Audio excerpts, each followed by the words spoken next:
Here's the Foxtowner, the only television magazine in the Valley by and about Valley folks.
By the way, I thought, Tom was the ideal one to start with. Musicians are always supposed to be tall, dark, and handsome. I thought I'd be the ideal one to follow him. I kind of look like a normal magician, don't I? Right? I mean, I'm tall, right? And then what was next? Oh yeah, well, I'm kind of tall. I cover all the bases on that. But really, this is sort of like what the average magician, most people have in their mind is. Top hat, tails. I personally think that, well, the tails are a bit much. They do tickle, but, if you got to do it for showbiz, you got to do it. Although, not too very many years ago, magicians, were often kind of a no-no to associate with. Most people thought them to be in league with the devil, and it had a very bad connotation. Of course, we all know that, they're just ordinary people like you and me. But to change that in your mind, we have something that is just a little bit on the different side in the world of magic. I would like you now to put your hands together and bring out Jacqueline Pugins. Let's give her a great big round of applause.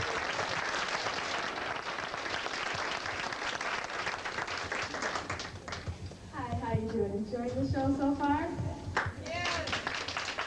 In order to make my portion of the show go a little bit faster, we have pre-selected a member from the audience. Let's give him a nice round of applause. Please state your names for the members of our jury. My name's Tom.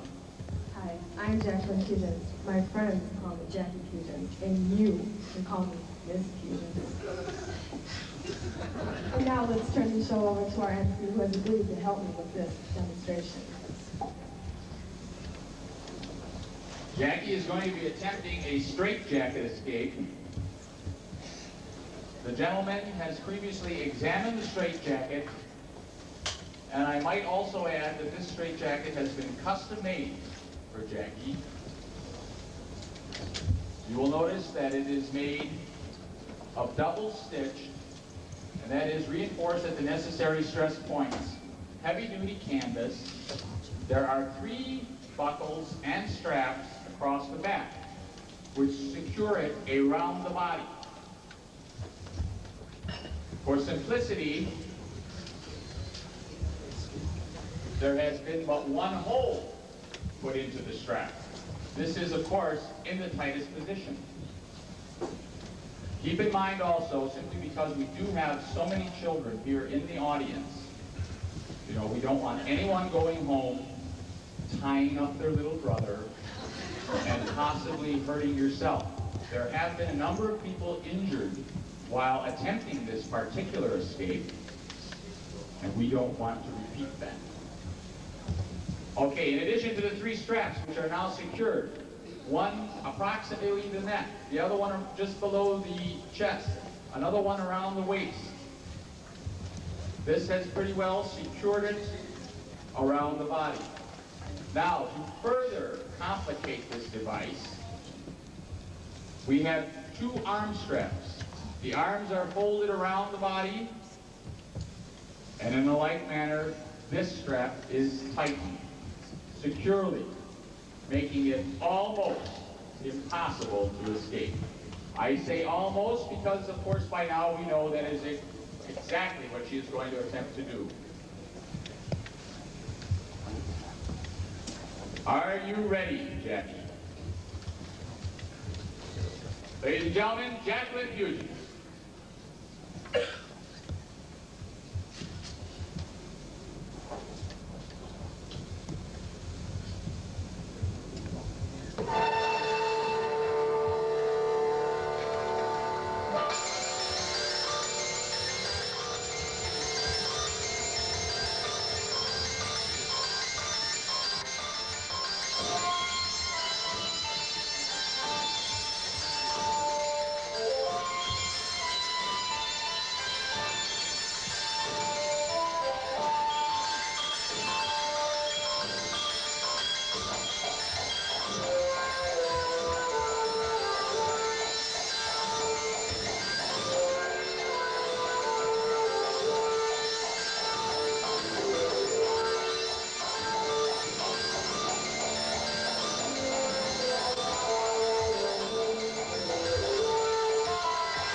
attempt that trick right here this afternoon. You know, that's the one where the magician comes out with a little basket, begins to play his flute. A piece of rope rises up high into the air. A little half-naked Hindu boy comes out, climbs to the top of that rope. There's a puff of smoke. He disappears and the rope falls. That's what I was going to do. But I thought special for Appleton, what I would do is use not one, but two Hindu boys. Have one climb out to each end of the rope. Have two puffs of smoke, and they would both disappear. However, you have no idea how terribly hard it is to find two little half-naked Hindu boys walking up and down College Avenue this time of day. So instead, I will use one of my most trusted assistants. I have him right here. This is John. John, take a bow. Just bring us around. I'd like to say hi to John. Hi, John. Good. Can everyone see him good enough back there in the cheap seats? Okay. No? No. But you're looking hard, right? They're crazier than I am. Here we go, John. Let me just take such up here. Because we're going to take and actually, if you can believe this, outdo the world-famous Hindu rope trick. We're not going to have any rope rise up into the air. We all know how that's done. They use threads, wires. Instead, we're going to use real magic. First, I'm going to hold the rope out. I'm going to hypnotize the rope. And notice, of its own accord, the rope remains suspended down in midair. No wires, no threads. All right, John, are you ready? Watch closely as he begins his descent. There he goes. Look, don't fall, John. Okay, it's all right, keep going. There he goes. He's now midway. 3/4 of the way. There he goes. Where's the puff, John? There's supposed to be a puff. No puff. He's going to disappear anyway. He's going to do it without the puff of smoke. Here we go. 1, 2, 3. Gone! There it is, ladies and gentlemen, gone from the rope. I thank you. And of course, John. Thank you.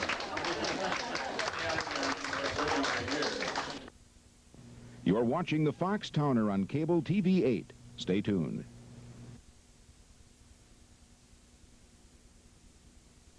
Whether you're raking it in or just trying to make it grow, watch CNN's Money Line. Crazy up and down market. Dan Dorfman, the insider, first with the big stories from Wall Street. Individual investors have been subject. Myron Kandel, the expert analyst on economic ups and downs. The market opened slightly higher. And Lou Dobbs, managing the nation's premier business news team. Money Line, a safe bet when you're serious about your money. Weeknights at 7 and 11 Eastern on CNN. This is, as probably you had seen it advertised, the great artiste from Budapest and Company.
That takes care of our little bit of insanity here this afternoon. I hope you liked it. If you did, be sure to tell that guy at the registration desk, Mr. Tom Weber. If you didn't, my name is Harvey Glockenspiel, president of the Zhazhu Pitts fan club, and I won't be seeing you again. Thank you and good night.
Back a few weeks ago, Pat Sajak on his program made a comment. He said that it won't be long before everyone has their own talk program. He made an offer. He said, if you watch my program, meaning the Pat Sajak Show, he'll watch anyone else's program. Well, Pat, here's your chance to watch the Foxtowner. Oh, and incidentally, if you should get the flu or something and can't make it to do one of the shows, I'll make some time available. I'll be happy to run out and do the Pat Sajak Show. Okay. Here's the Foxtowner, the only television magazine in the Valley by and about Valley folks.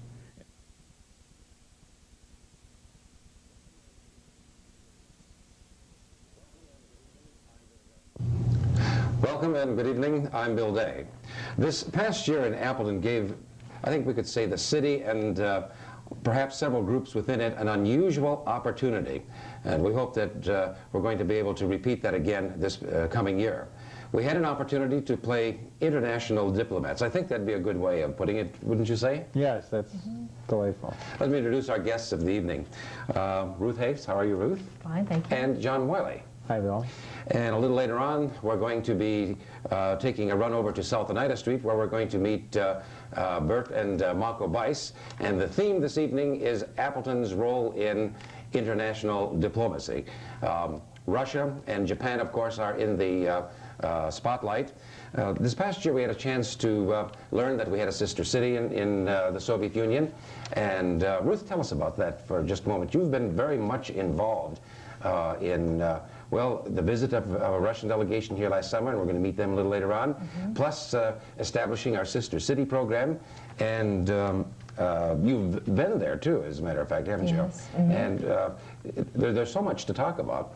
How did it all come about? Where are we going? Do you think that this past year was a successful year as far as our ability to play the part of international diplomats?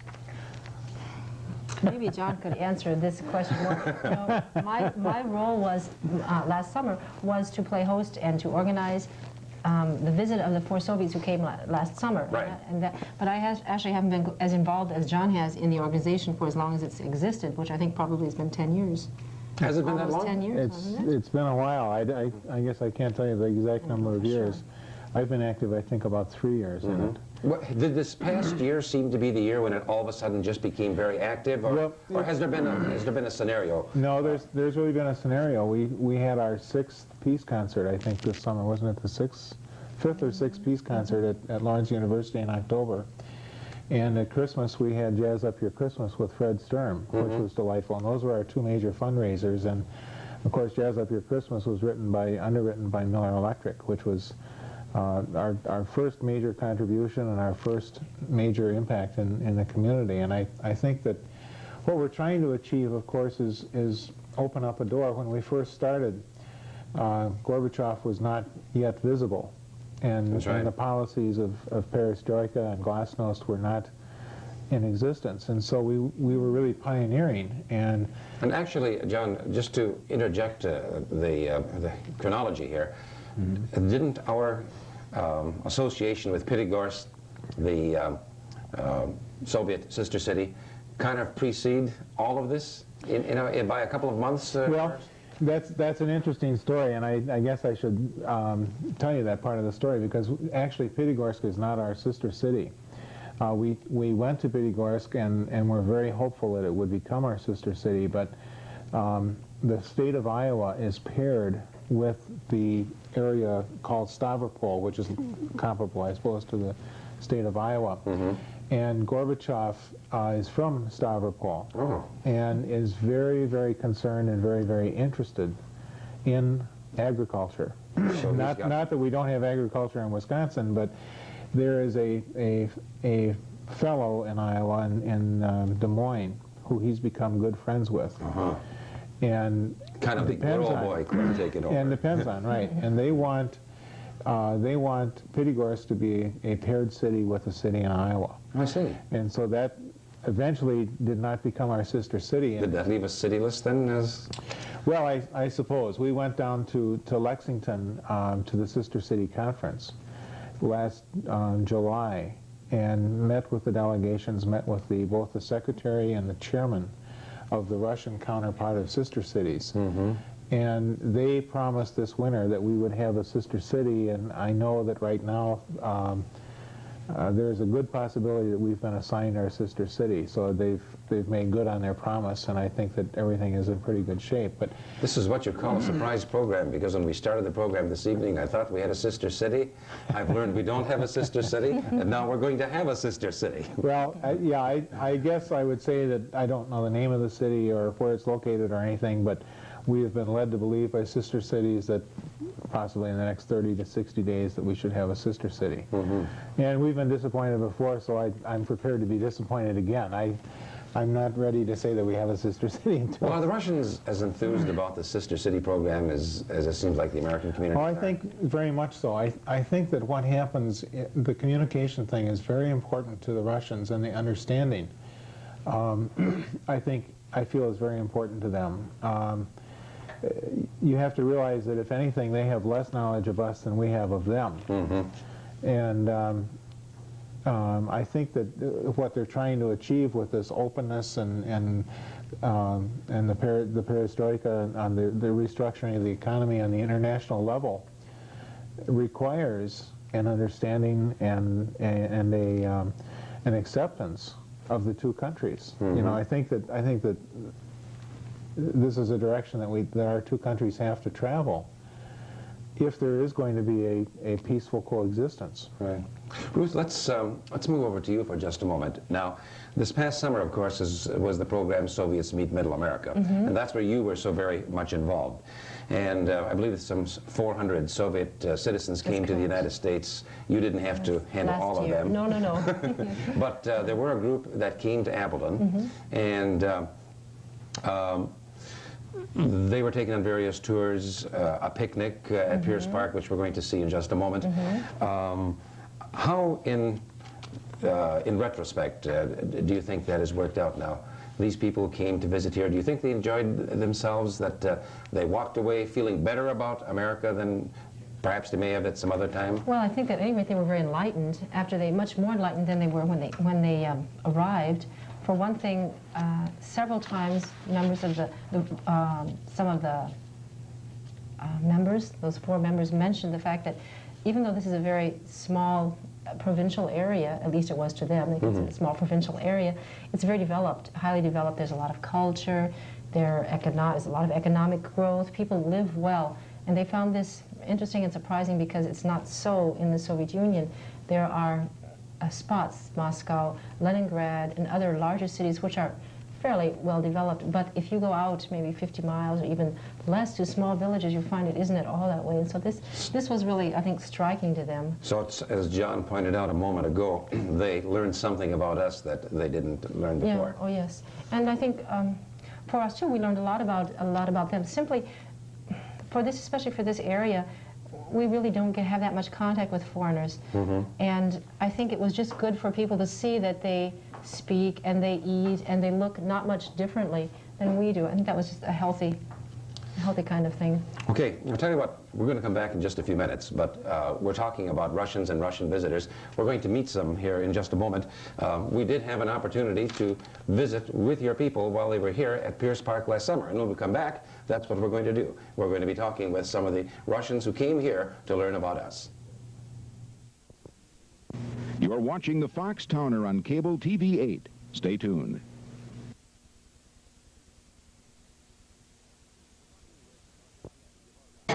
We're talking with Vagan Gevorgan, who comes to us from Moscow, and he is part of the delegation that's meeting as part of the Sister City program in Appleton. And I suppose you've been welcomed 100 times, but let's make it 101 times welcome once again to the city of Appleton. Thank you. Thank you very much. You must lead a very interesting life in Moscow. You're with the Journal USA. You're an expert in economics, politics. You're head of the department. You're knowledgeable in foreign affairs, military affairs, arms control and things of that nature. Do you get time to sleep at all with all of that? I have time to sleep, but because I am on this job about 30 years, and I have an experience, but now the last 3 years we are very busy, because it is much more difficult to work at the time of detente, at the time of good relations, than when we are in the relations of Cold War. Where do you think the United States and Russia are going in what appears to be now a period of peace and more understanding? And I'm sure the entire world is breathing a deep sigh of relief because of that. Are we building something substantial? Are we going to see this grow, do you think? You know, we have the Soviet Union and the United States have a very long experience of relations between them. Sometimes these relations were very good, sometimes bad. We were fighting against fascism together during the Second World War. And then we experienced Cold War. And then in 1972 was the detente when President Nixon came to Moscow and we signed the SALT I. Then we had experience to meet in Vladivostok with Gerald Ford, President of the United States. Then in 1978 we meet President Carter in Vienna and had signed SALT II. And at that time we thought that the good relations, the detente, had no way back. But soon we were disappointed because again Cold War began in 80s. Yes. And now we have another wave of good relations. And we hope, of course, I want to hope, but I'm afraid because too often we were disappointed. Yeah. Mark Twain, the famous American writer, once said that 50 years ago, optimist and fool were not yet synonyms. But anyhow, I'm risking to be fool, but I'm an optimist in our relations, and I think that this time we shall manage to be in good relations for this will be a lasting phenomena in our life. When I watch our own news reporters, for example, on television, listening to them on radio and reading some of the reviews, particularly in the news magazines, I get the general feeling that many of these reporters are bringing back the message that there is a genuine feeling among the Russian people, and I'm taking all the politicians and pushing them aside now, but a feeling among the people that they want to have a warm and friendly relationship with the United States. And would that be a correct assessment, do you think? You know, not so long ago, at May of this year, I accompanied something about 50 or 60 Americans in cruise in Dnipro River. This cruise was devoted to the problem of overcoming the image of enemy between us. It was a very useful meeting with the Americans, and we came to a conclusion that there were not only Americans and the Soviets there were Germans. And I think that Soviet people never feel an experience, or never feel a feeling of enmity to the Americans.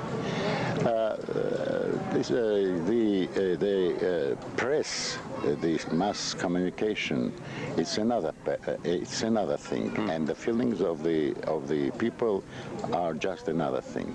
Of course, we were frightened with the Star War program. Of course, we were frightened when the Pershings were situated in Europe, but we never thought that Americans want to crush us. We never thought about it, and I think the Americans never thought that the average Russian people wants to have any special enmity to the Soviet, to the American people.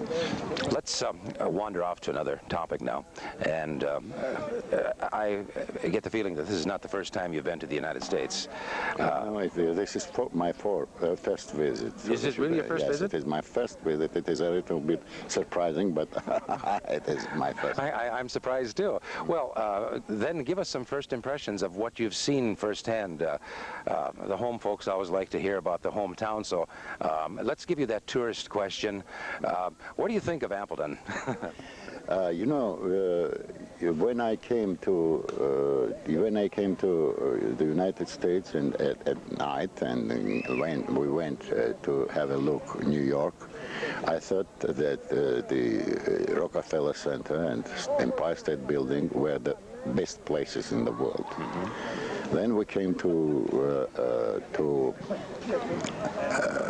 North Carolina, and then I think that North Carolina is the best place in the world.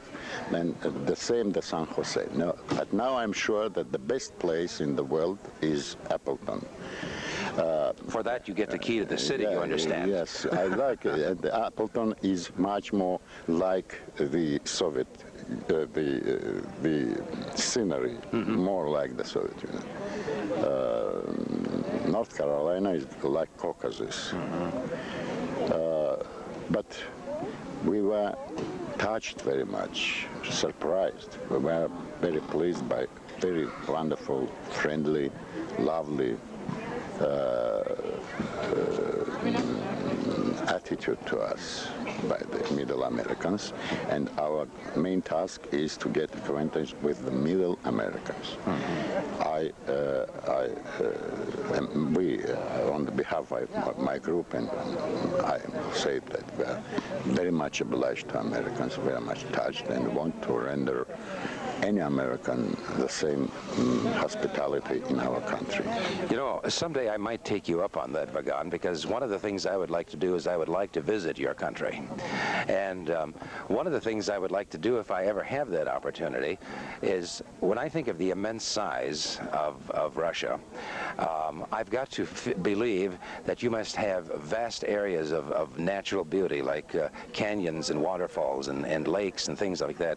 And someday, I would like to produce a documentary program strictly on the natural beauties of the Soviet Union, forgetting the cities, because we can go in any country in the world and see cities. But it's going into what we call the boondocks or the backland, and seeing, you know, the natural beauties of things like that. Something like that ever possible, do you think? I think it is very possible thing. 62 Americans were in Dnipro River. At the 6th of September, we shall begin another cruise where 40 Americans are to take place through Volga River. You can visit Caucasus, Tbilisi, Yerevan, Sevan Lake, Baikal. There are very many places in the Soviet Union, and you are journalist and I am journalist. If you come to Moscow, I'll give you my telephone, ring me up, and I'll give you all the instructions to guide. I can become your guide through the Soviet Union. We'll throw a backpack on and we'll go tromping through the woods. That sounds good. Vagan, it's real nice talking to you, and I hope your tour and visit in Appleton is going to be pleasant. And we'd like to meet some of the other members of your delegation as we move along here this afternoon. And some of the other people who are visiting Appleton from the Soviet Union. Valentina. Valentina. Valentina, okay. Valentina, yes. What is your last name, Valentina? Valentina Sevko. Sevko? Sevko. Well, I didn't have much trouble handling that. This must be quite a tour that you folks are on. I mean, you must be tired, just dog-tired by now with everything that you've seen, the places you've been, and I imagine everybody just throwing thousands of questions and interviews and everything else at you. Yes, you're right, but a little bit I tired. But my visit was so pretty and wonderful that I never forget it. Mm-hmm. What part of Russia are you from? I'm from Moscow. I was born in Moscow, and I live in Moscow. So that's home? Yes, my home. And what do you do in Moscow? I'm scientific researcher. I'm philosopher. I graduated from Moscow University, Faculty of Philosophy. Yes. And now Institute, the name of the institute? So the scientific researcher of the Institute of System Studies, Academy of Sciences of the USSR. System Studies. That sounds like computers, is that right? Yes, we have many computers, but I have no connection with them. My colleagues works with computers, but I don't know. I don't. How yes. long a tour has this been? How long have you been in the country now? Our visit, we planned to be here for 3 weeks, and now we have been there for 2 weeks. When you get back to Moscow, are you going to be writing or publishing anything of this visit? Yes, with my friend Vagan, we shall write an article about it. I'd like to see that article. We'll send you, yes. Will it be published in any of the papers that come here? Yes, I think that it will be published, maybe in his magazine. Maybe in his magazine, it's no problem to send it.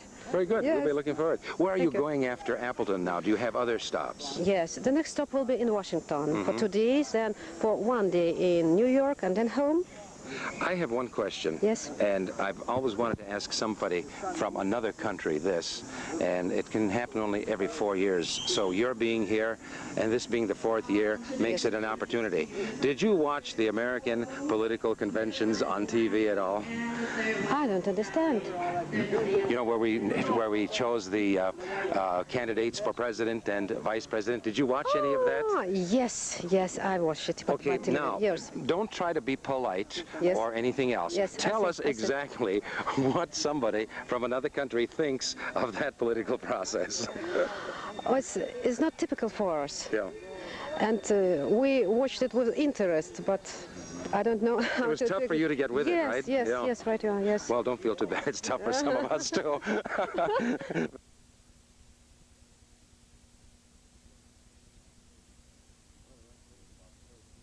One of the nice things about tape, John, Ruth, is that we can bring summer into our living rooms here in the dead of winter. Yeah, 2 below, it's a nice thing to do. That's right. Well, we had an interesting conversation with Vaughan and Valencia. John, have you heard at all from Vaughan since last summer, since the time when we recorded that interview? Yes, just before Christmas, I got a letter from Vaughan, and I wrote him right away. And it was a very pleasant letter, and he wanted me especially to remember my daughter. So Okay. I have a daughter at Lawrence that he had a nice conversation with, and so he especially wanted to remember that. But he wanted to thank the committee and for all the things that we'd done for him, and it was a very pleasant letter. And I wrote back, and I told him some American political jokes, which I won't try to, because I don't tell a good joke. But I told him some American political jokes about Dan Quayle, I think is what the subject was.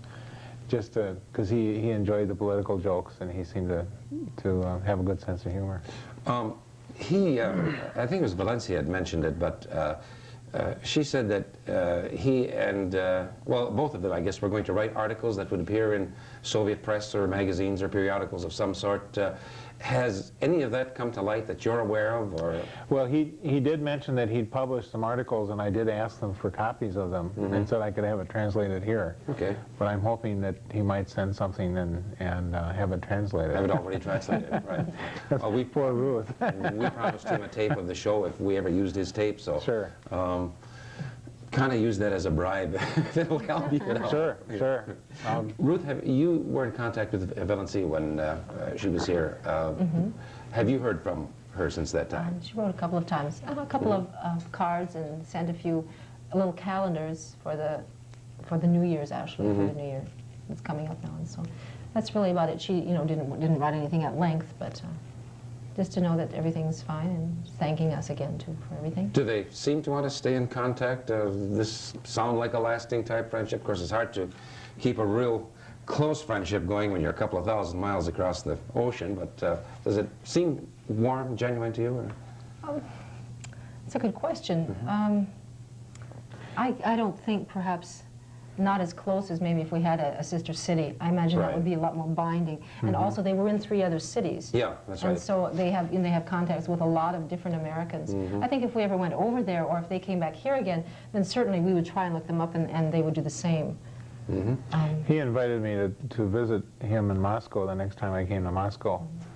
But I'm not sure when that next time is going to be. It's always hard to decide when there's going to be a next time. Well, I was serious on the tape when I said that I would love to go backpacking in the boondocks of the Soviet Union and do a lot of taping and filming and come back and do a documentary. I don't think anybody's ever really done a documentary from the American perspective of the real wilderness areas of the Soviet Union. I'm thinking in terms of, their equivalents of the Grand Canyons and the Mississippi rivers and stuff. We see some tourist type things, but really going right in there with a backpack on and saying, well, now, folks, here it is. This is what it's really like, Well, I think one thing that you could do is, and I think they're doing it this summer, is that one of the professors at Lawrence every summer goes for just that kind of a camping trip through Russia. Every other year he goes. And that'd be great. He's a delightful man, and they have it's a wonderful trip. And I think they're going this summer. So that opportunity is there. And the other thing I was going to mention is that we watched Fiddler on the Roof last weekend, the movie for the VCR. And that little village of Anatepka was remarkably close to a little village that we visited outside of Smolensk. And I was amazed at the similarities of it. Are we going to see more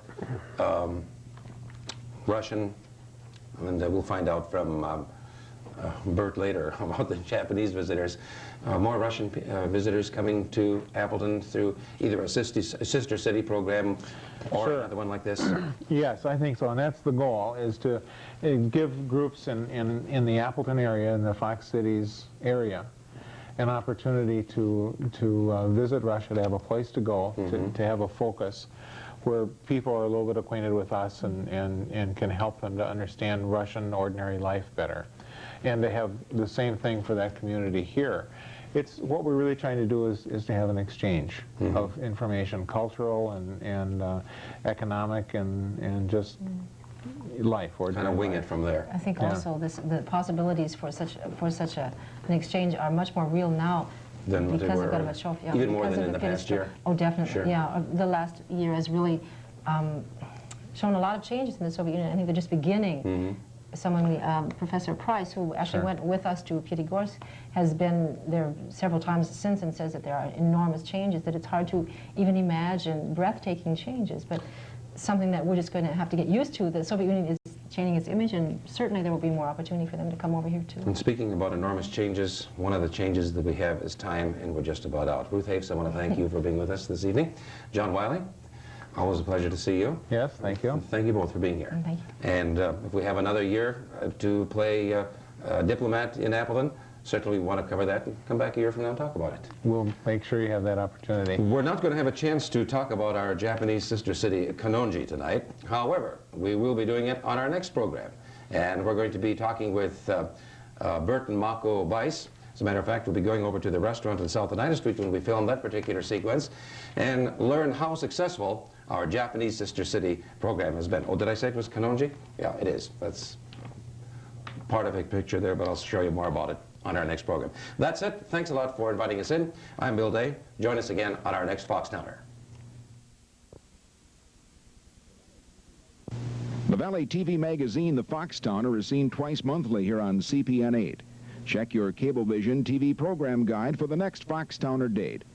If you have a subject idea, you think you should appear on The Foxtowner, or want to express an opinion, call The Foxtowner at 731-9790 any day after 11:30 a.m. Your calls are welcome.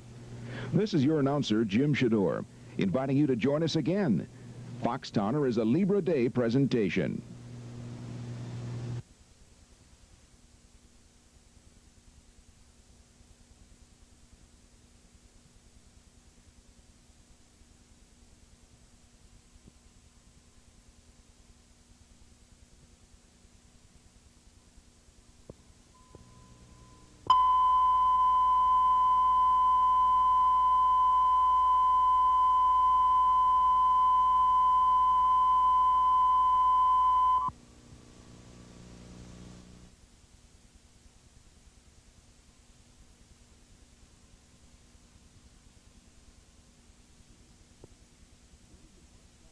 Here's the Foxtowner, the only television magazine in the Valley by and about Valley folks.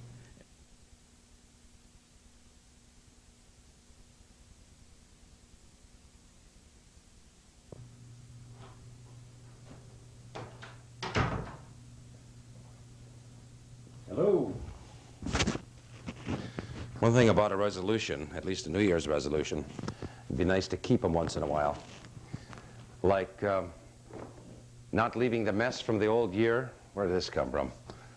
Hang around. And a little project I've been working on here for the last couple of hours, putting away all the old tapes from last year's program so that we can clear the deck for the things we'll be doing on the Foxtowner in 1989, which will be kind of exciting. I'm Bill Day. Welcome to the Foxtowner and a new year and a new program. And I'll tell you, when you have... Why is it that they always come out of the box so easy, but they never go back into the box quite as easy as they should? There, that one's all right. Good. That's 1989. No, that's 1988. We'll put it away. 1989 is with us now. In fact, after cleaning up a mess like this, it probably wouldn't be a bad idea to get away from it all. So why don't we start this new year by taking ourselves a little bus trip. We're looking at what several million people do every year on their vacation. They tour Europe by motor coach with a guide who knows a great deal about the places and the people along the way. They drive through countryside that is pretty or spectacular or challenging. They stay in the great capitals of the old world, soaking up atmosphere, eat and sleep in comfortable hotels, take excursions that bring out local flavors, hobnob occasionally with the natives over a glass of wine or a cup of coffee, and see a lot of sights, famous sights. Travelers who vacation this way can do the same things by car or even by train. The details can be molded by a travel agent into a tour that is identical, except for means of transportation, companionship, and the tour director's guidance. Of course, a tour director's guidance is no small thing. Local knowledge, imparted with charm, and the invisible management of travel arrangements cannot help but add enormously to a traveler's enjoyment. In a tour by car, a driver sees almost nothing but the road and the traffic, tailgating to keep on schedule, arriving tense and weary. And a train does not chauffeur you from door to door. Traveling by motor coach wins hands down. In a comfortable chair looking at the scenery, resting while moving, arriving relaxed and ready for more. It costs less, too.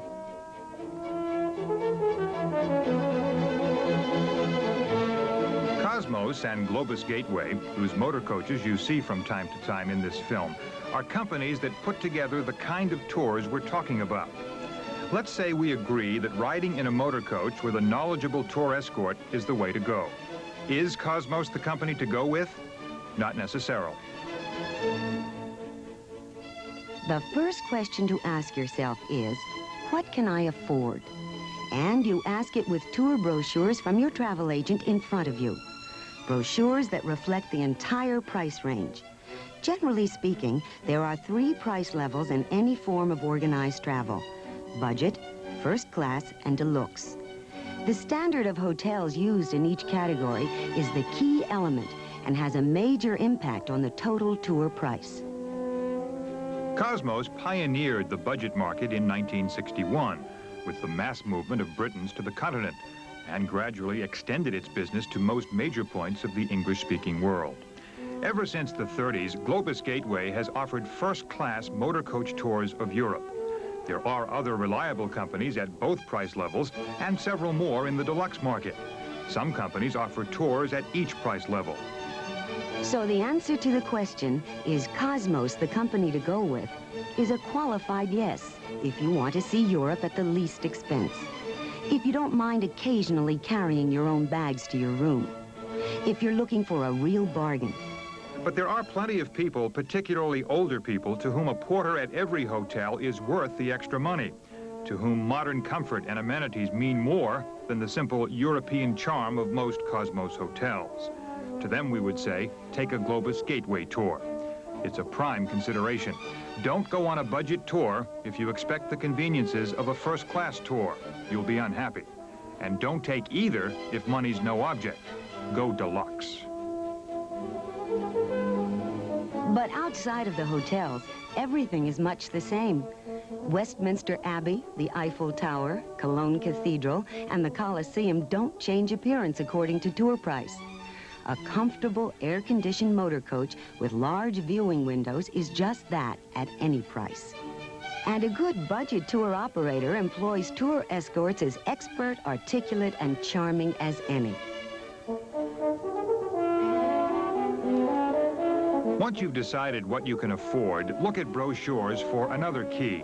What is a tour's average land cost per day? Deduct the days spent flying to and from a tour, then divide the remaining number into the price. This figure helps you compare the cost of similar itineraries that vary in length. A difference as small as $3 or $4 a day adds up to $36 to $48 per person on a 12-day tour. In the budget world of Cosmos, these savings are significant, and even in the first-class world of Globus Gateway, they're not to be sneezed at. Not every tour company can offer them. Cosmos can, because it's the world's biggest company of its kind, carrying close to 500,000 people a year. Globus Gateway can, because it carries more Americans through Europe than any other company. But being the biggest isn't something to boast about. The value of being the biggest is buying power. The volume that Globus Gateway and Cosmos guarantee to hotels and other suppliers is what produces rock-bottom prices. Buying power is also the big stick that guarantees quality. For suppliers who want their share of either company's business, know they have to give real value for money. There are other questions connected with value for money. How much sightseeing is covered by the tour price? All tour operators include some excursions in the price and offer others at additional cost. The ratio of included to optional can vary considerably. So compare. How many city sightseeing tours are included? Do you have to pay extra for a canal cruise in Amsterdam or a visit to the ruins of Pompeii? How many meals are included? Buying lunches and dinners adds significantly to the cost of a trip. On the other hand, freedom to eat where you like may be important to you. Are hotels located centrally in cities or on the outskirts? Are they near public transportation? Are they well known or recommended in standard guidebooks? Does the brochure provide a complete list or only a sample list of hotels used? Do all rooms have private baths?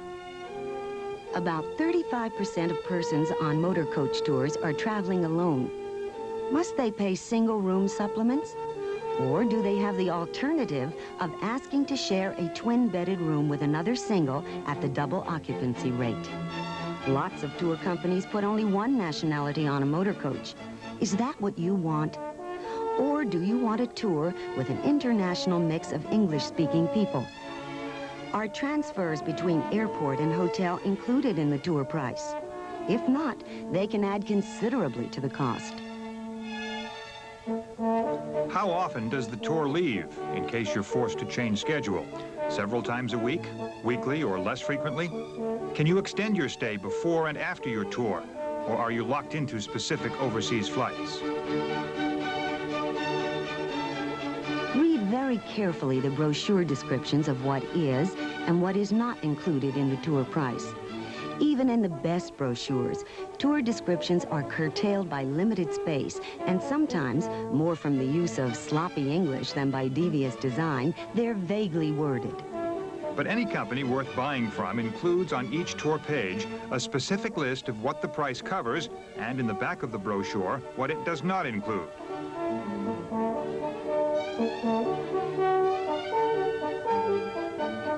Regard no tour brochure as perfect, nor any question about its wording as dumb. And talk to people who've taken escorted tours. They'll know the names of tour companies that please them, and so will travel agents, whose business depends on their clients being pleased.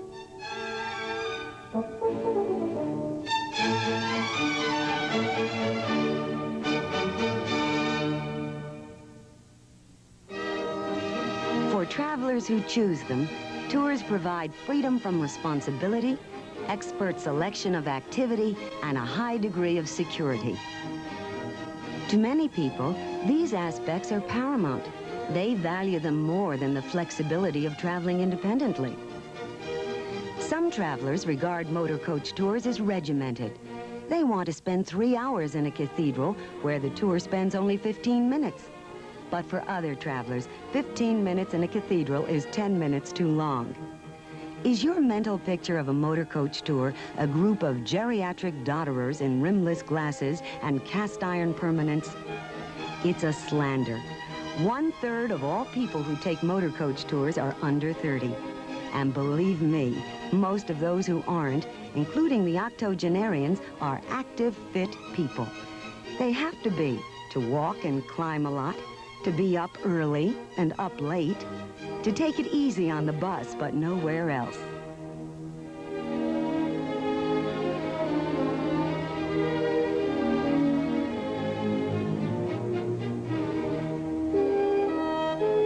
Though there are many slower-paced regional tours, looking in depth at just one country or part of a country, most visitors to Europe, no matter where they come from, choose tours of 12 to 16 days that cover 7 or 8 countries. Don't laugh. Or if you laugh, remember it was a snobbish wit who in the 60s poked fun at tours with the quip, "If it's Tuesday, it must be Belgium." It's not the number of countries that matters, but that many of the world's greatest tourist attractions can be seen close up on the one trip. The 2 to 3 week escorted motor coach tour, the Grand Tour, has never ceased to outsell any other kind of tour. It grows ever more popular because, like love, it's a many-splendored thing. The splendors of the changing of the guard at Buckingham Palace, of Mont Blanc and the Blue Grotto, of Chenonceau and the Matterhorn and the Blue Danube. These are the sights that millions fly to Europe every year to see. And they can see every one of them on a single tour. They can ride in a gondola on Venice's Grand Canal or cruise past Notre Dame Cathedral on the Seine. And then they can get back in their motor coach to meander through the peace of alpine villages, fields, and lakes.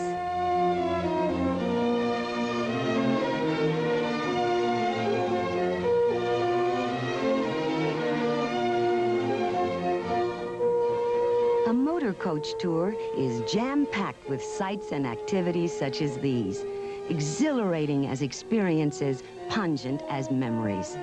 In every way, it's a lot of traveling. That's its prime attraction.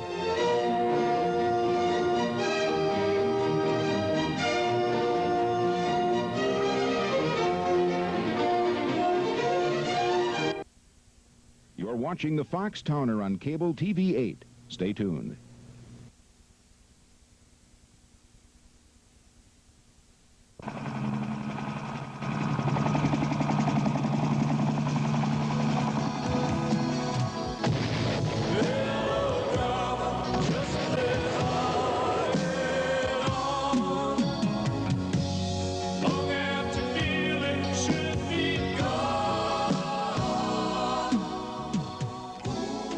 Isn't it time to bring your service out of the closet?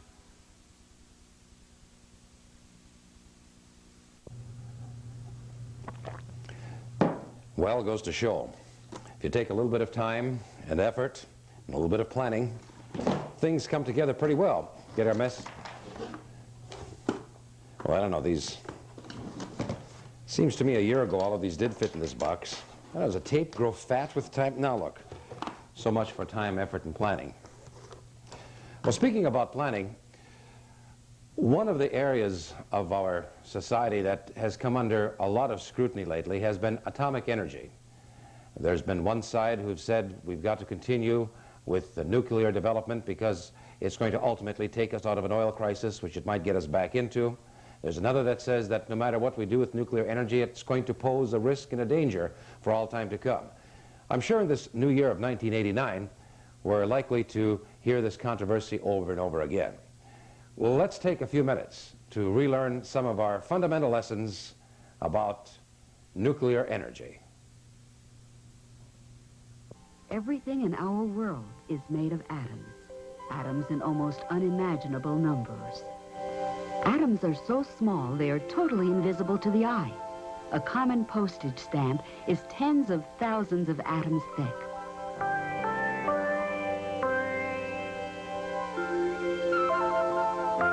There are different types of atoms, each type having a different mass and different characteristics. And these combine in countless ways to make up our world in all its variety. Flowers, and diamonds, and water, and air, all made of atoms that are built from three basic components: electrons, neutrons, and protons. Electrons, negatively charged bits of matter, whirling around the nucleus at almost indefinable rates, sketching the outer dimensions of the atom by their curving paths.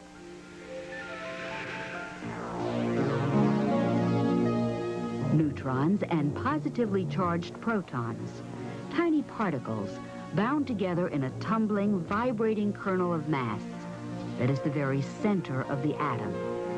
This structure, the nucleus of the atom, is incredibly small compared to the width of the cloud of electrons surrounding it. If the nucleus of the atom were the size of a billiard ball, the electron cloud would be as wide as the Empire State Building is tall. It is an extraordinary concept. Atoms grouped together into arrangements called molecules. A change in the pattern of these arrangements is a chemical reaction, and energy is released or absorbed as a result. These chemical reactions can range from the slow, steady rusting of a nail to the flare of an ordinary kitchen match. Chemical reactions involve only the electrons of the atom. The nucleus, which contains more than 99% of the atom's energy, remains unchanged. But occasionally, the very atom itself is suddenly and remarkably changed. The entire structure, including its nucleus, is split into pieces. This is the moment of nuclear fission. The nuclei of certain atoms, such as uranium, are more massive and less stable than others. These are the atoms that can fission. Occasionally, they fission spontaneously, but more often, fission results from the interaction between a single neutron and the nucleus of a fissionable atom. Each time a nucleus splits apart, 2 or 3 particles, generally single neutrons, escape into the surroundings, and an enormous amount of energy that had been stored in the nucleus is released. The neutrons that are sent flying outward can in turn react with other nuclei. The result can be a chain of reactions, a linked series of individual fissions happening one after the other. This is a nuclear chain reaction. Tremendous energy is released by the chain reaction, becoming heat energy that can be used to produce electricity. There are many kinds of electrical generating systems. Nearly all have one common feature: a rapidly spinning generator which produces an electric current. The generator can be driven in a variety of ways, from wind blowing the vanes of a windmill to the passage of water or steam past the blades of a turbine. Steam is the most common way to spin a turbine. The heat which creates that steam can come from chemical reactions, such as the burning of coal or oil. It can also come from a nuclear chain reaction. A usable, sustained chain reaction does not happen by itself. It requires the creation of a specially designed environment. That environment begins with the fuel, fissionable uranium atoms in the form of ceramic-like pellets assembled in sealed rods. These are precisely arranged in bundles, close enough together to allow the chain reaction to be sustained.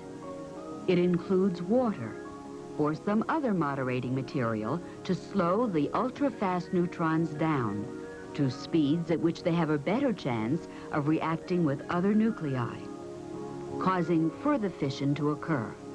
Without this moderator, the chain reaction cannot be sustained.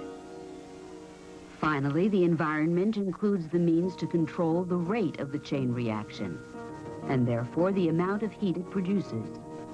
Control rods, made of material that will absorb neutrons, are located between the fuel assemblies. When a neutron is absorbed by a control rod, it is no longer available to cause fission. So the chain reaction speeds up as the rods are withdrawn and slows down as they are inserted. When fully inserted, the control rods stop the chain reaction. This environment of controlled nuclear activity, the fuel core, in reality occupies only a small part of the nuclear plant, perhaps 12 feet high and 15 feet in diameter. It is encased within a thick steel structure called the reactor vessel, which itself is housed within a steel-lined, reinforced concrete containment building. The reactor core is the heart of the nuclear power plant. The heat produced by the chain reaction in the core is used to change water to steam. That steam drives a turbine, which spins a generator to produce electricity. Once the steam has finished its work, it is condensed back into water and returned to start the process over again.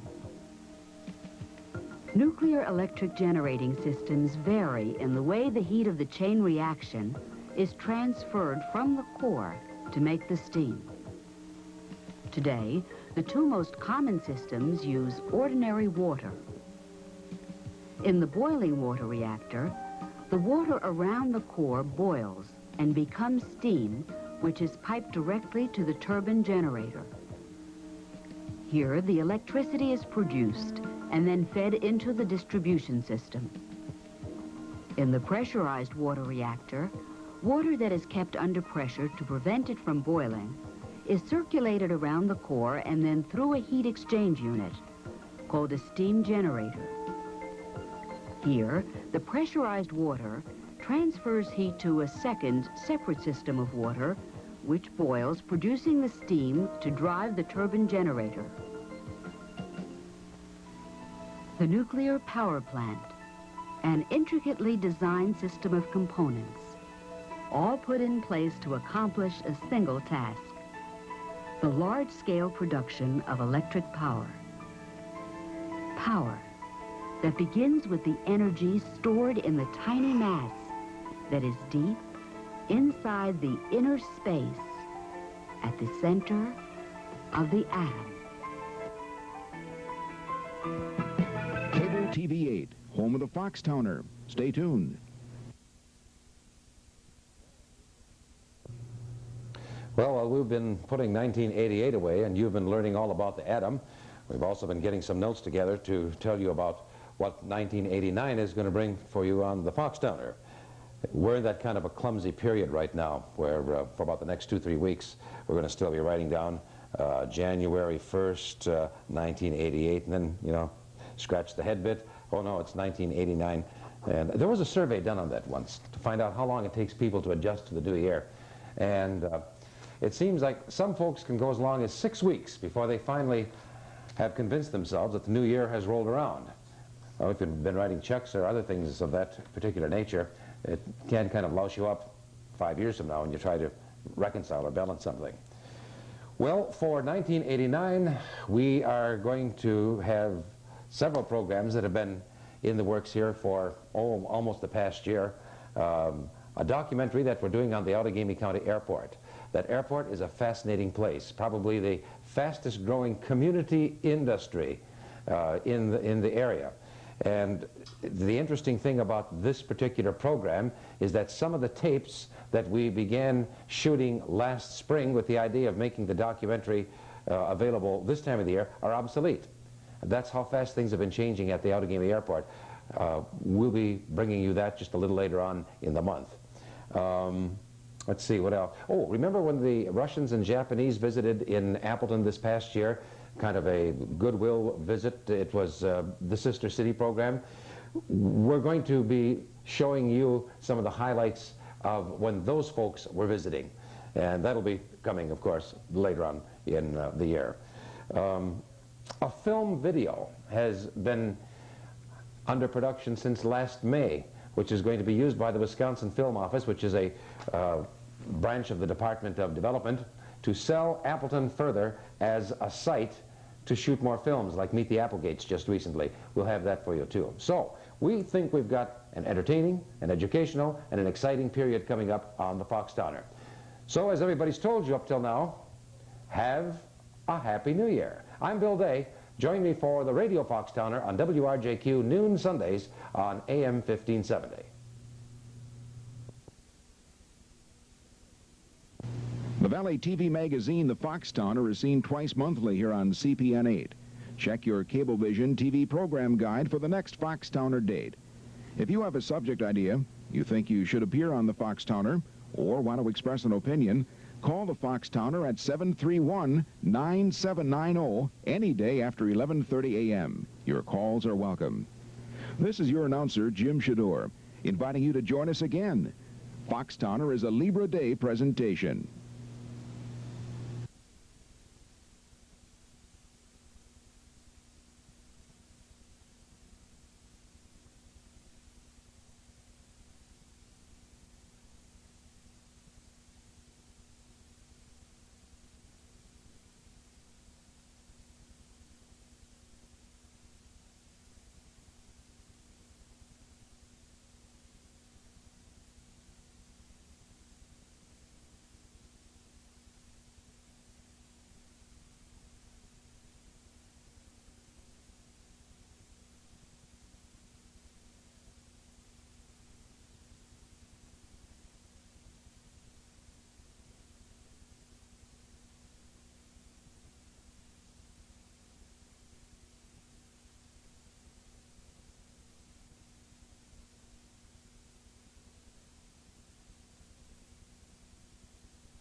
Here's the Foxtowner, the only television magazine in the Valley by and about Valley folks.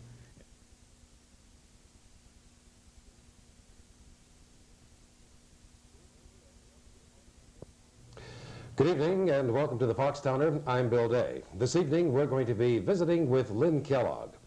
I think a lot of you will remember Lynn because she has joined that long list of Appleton residents who have joined the ranks of the show world. Beginning, I think, with Harry Houdini. Lynn is nowhere near that old, however. Lynn, it seems like you've had a fascinating time over the past several years.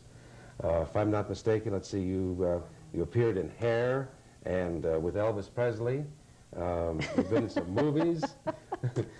Sounds like I was in Hair with Elvis Presley. In answer to all your questions about Hair, no, I didn't. Appear with Hair with Elvis Presley? No, nude. Oh, okay. I didn't get to that part yet.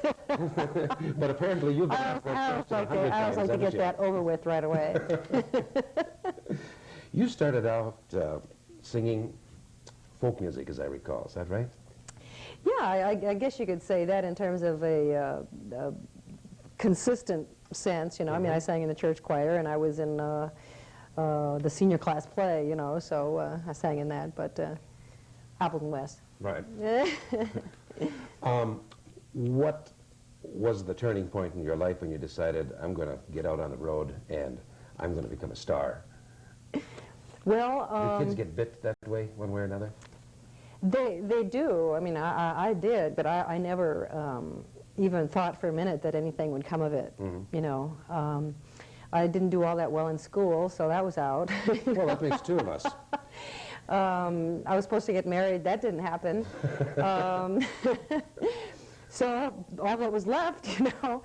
You didn't have a car run over your puppy or something like that in the process, did you? No, but so, you know, it was like a process of elimination, basically. All of a sudden you found yourself out in the world of show business. Well, all of a sudden I found myself in New York City. What were the circumstances that led to that? Well, wrong train, wrong plane, or something? Well, I had $64, and in those days you could fly to New York for $64. So I figured that must be. No, that's not really how it went. But I think it was only about $64, $84. But my sister was in a singing group, and they were recording there. Mm-hmm. And so she said, "Why don't you come to here or New York and stay in my hotel room?" Which I did. Mm-hmm. And the rest is history. It just kind of snowballed from that point. Yes, just mushroomed. I kind of wondered why. You know, as you were talking about that, a thought just jumped into my mind. Why didn't I do that? Take $64 and leave Appleton. But maybe we would have both been doing a reunion type show here tonight if that had happened. Maybe.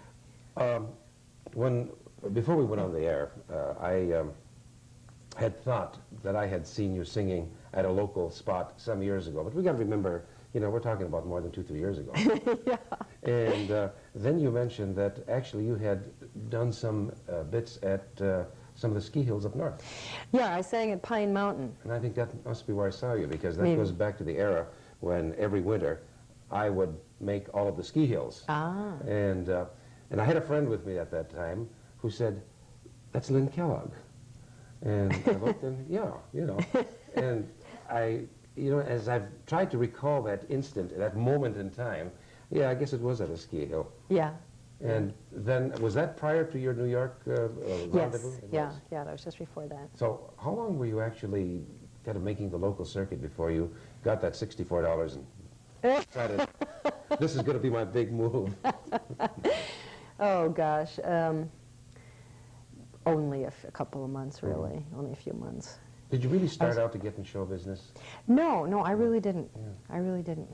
What were some of the big breaks? I mean, obviously, a show like Hair has got to be something that a person's going to remember for the rest of their life, but considering the reviews it got at the time and stuff, how did the family react to it?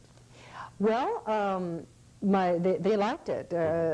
My mother, I guess, liked it. My dad probably didn't say too much, but she claimed that when the nudity did occur, that she didn't look. And she also wasn't real thrilled. They were real... by the way, Hair was the play that asked a lot of legitimate questions and gave all the wrong answers. Just want to make that clear, too. That was about the same time that Superstar came out too, wasn't it? No, it was before that. Was it before that? Yeah. I thought it was after. No, it was before. My God, am I getting old? I can't remember this much anymore. What was the original question? Do you remember? Let me see. The original question was, I think we started off by saying, how did the family react to it? Oh, react, okay. Yeah. So the nudity, my mother said she didn't watch, and she didn't like the way they treated the American flag, which was pretty bad. So, but outside of that, she thought it was fun, and... How did you react to it? Did you feel it was fun? What kind of an experience was it, looking back?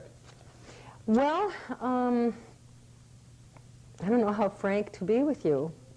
Be frank.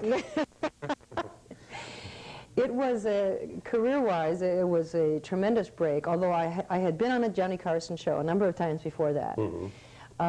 So that was probably break number one. But in terms of the reality of it, it was supposed to be about peace and love, but there were very dark undertones, shall we say. And backstage, I just didn't feel that there was a whole lot of love, and there was very little peace. And so I actually left fairly soon after it opened. So. And where'd you go from there? You're the first person to hear it. You're the first person to get the truth on the air. Well, it's like I've been saying for a long time. You can get exclusives on the Foxtowner. Great. This appearance you had with Elvis Presley, that sounds interesting. It was a neat time in his life, because he was at the top. He and Priscilla had just had their baby, and he was in great physical shape. He wasn't indulging in anything. I mean, he wasn't even, in fact, he didn't even eat until the shooting was over, and then he'd eat at the end of the day. He was a karate black belt, and his first special was just about to be aired, and it was good. And so he was in great shape, and he was feeling good about himself, so it was probably at the top of his career. So he was performing well, everything was coming. Everything was great, yeah, and his personal life was wonderful. And so I was glad to have known him during that time. What was he personally like to work with? He was terrific. He was very, I just got the impression that he was a very well brought up Southern boy. You know, he was very polite, and very real. I thought he was very real at the time. In fact, later on, after the film was made, I was in Memphis, and my friends and I stopped outside Graceland, and he invited us in, and showed us his house, and I met Priscilla and saw the baby, and you know, the whole thing.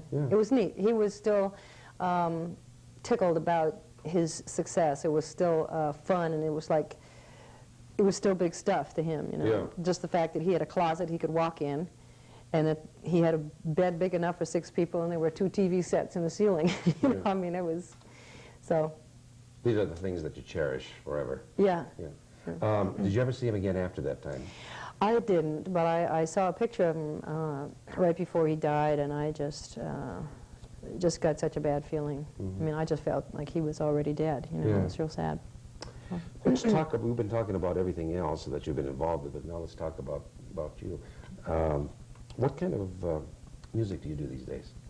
Well, I'm doing gospel music. What brought you to that? Well, about 8 years ago, I'd been on a search for the truth. You know, in the 60s, the concept that there was truth to be found was all of a sudden came out, you know. Oh gosh, there's truth? Wow, okay, I'll find it, I'll look for it. So I started looking, and I tried this, and I tried that, and I tried a little bit of everything. You know, it's like a buffet dinner. You try everything until you find, you know, the thing that hits the spot. So so this must have given you a lot of these deep, personal, inner type of searches. Say that again? As you were deeply searching for yourself through all these experiences. You know, I was searching for God. And, but you didn't know it at the time, or you did? No, I knew it, but I just didn't know... how you were going to find it. Yeah.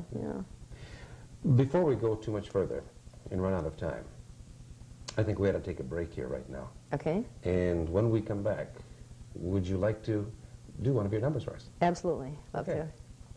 And we'll do that right after this. Ray, I have a wheelchair here that came from space. You're kidding, Isaac. Nope. Try and lift it. Oh, it's light as a feather. Well, perhaps a heavy feather. It's made from super light material developed for space vehicles. Weighs half what a standard chair weighs, and it's just as strong. Must be a lot easier to maneuver, fold, and store away. Exactly. Well, on that note, I'd say it's another down-to-earth benefit from space. Space technology. This is what's in it for you.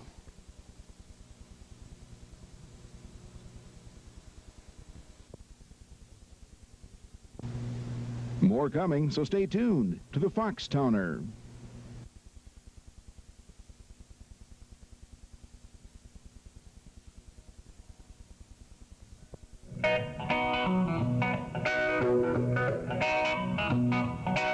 Jesus gave me water. Well, Jesus gave me water.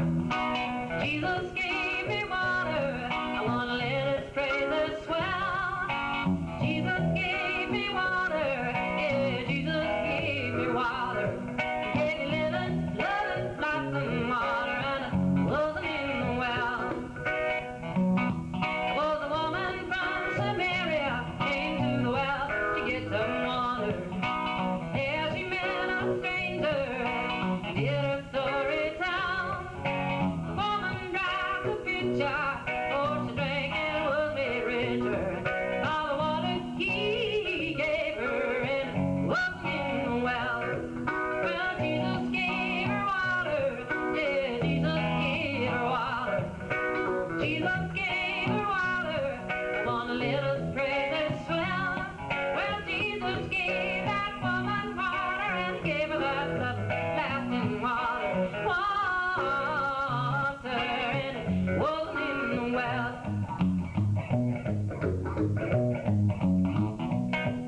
On the woman he had pity, she ran back to the city, crying, glory, hallelujah, and did his wonders sound. She left my Savior singing, and she came back to him bringing the time she had water, Lord, and it wasn't in the well. Well, Jesus gave her water, yeah, Jesus gave her water. Jesus gave her water, I want to let his praises swell. Jesus gave that woman water, and gave her that loving, lasting water. Water, and it wasn't in the well. Well, she left our Savior shouting, and there was no room for doubting.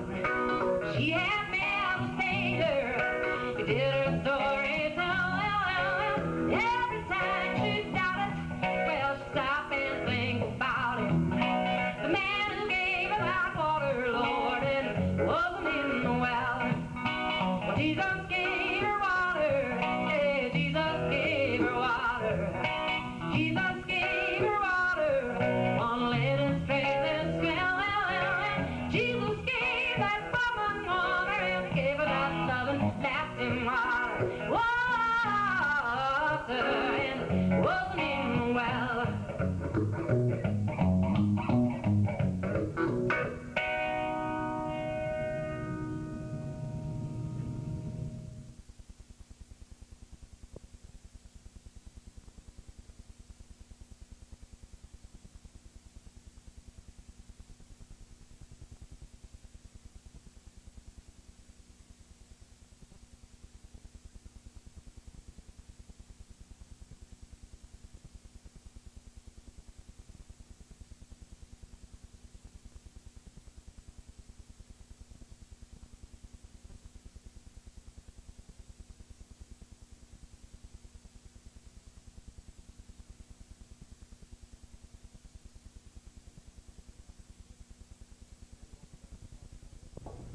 And welcome back to the Foxtowner. I'm Bill Day.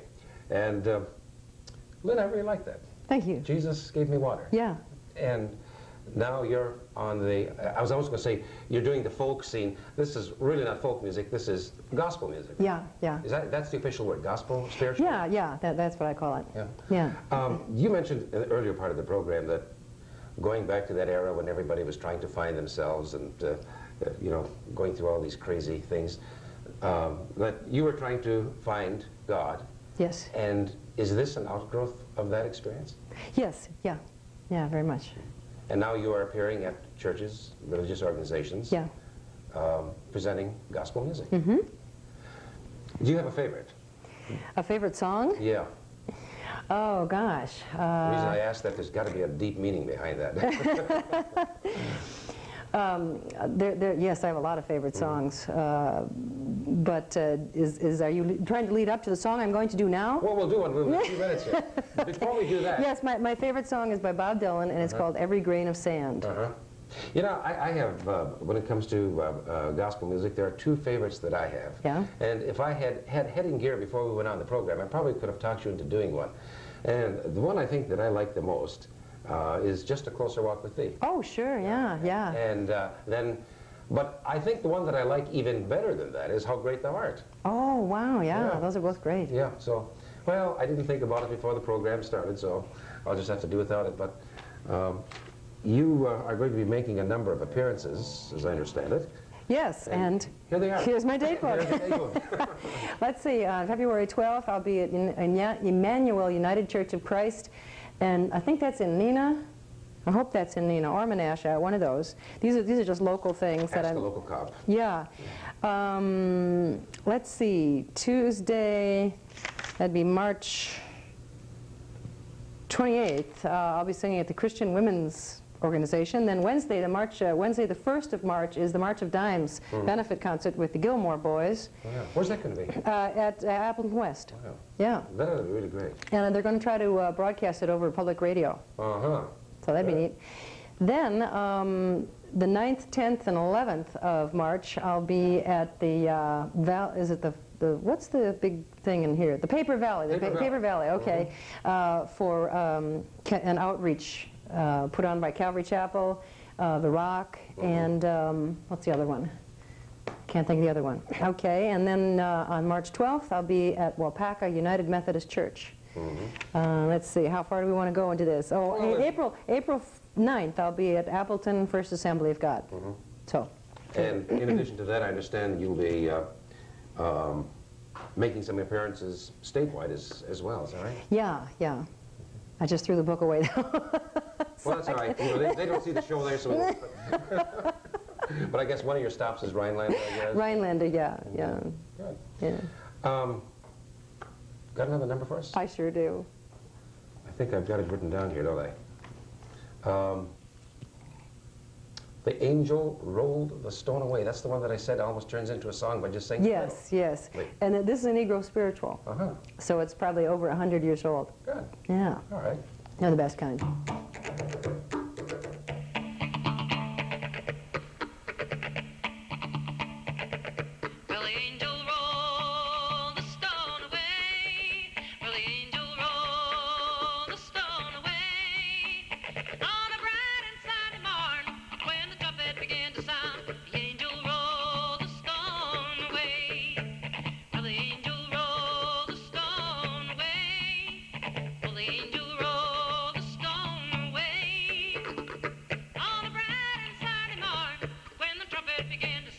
The angel rolled the stone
should have a big audience here. Well, we do out there. Come on, let's hear it for Lynn Kellogg. Where is the future taking you, Lynn? Are you going to stick just with the gospel-type music, or are you planning to get back into that other rat race again? Would you like to be a talk show host? Everybody does these things. Yes, as a matter of fact, Bill, what are your plans? See, I'm exercising my tongue. Together, yeah, we could. Yeah. The Bill and Lynn Show. Well, just for the moment, pretty much... no, that should be Lynn and Bill. Lynn and Bill, Yeah, right. it doesn't matter. Yeah. Blinn. Pretty much be doing concerts in churches, that kind of thing. That's about it, huh? Yeah, you know, I'm not looking that far ahead. I'm taking it a day at a time. I shouldn't say that's about it, you know, like it trivializes it. That's a pretty heavy thing that you put down right there. Yeah, and you know, I'm back in the area because I want to spend some time with my family. I've been away for about 22 years, and so I'm just taking it a day at a time. Yeah, that's the best way, I guess. Yeah. We hope very much that you'll be back with us again on the program. Thank you. And who knows? When we return, we are going to take you on a Foxtowner exclusive, a look at Lee Iacocca Avenue.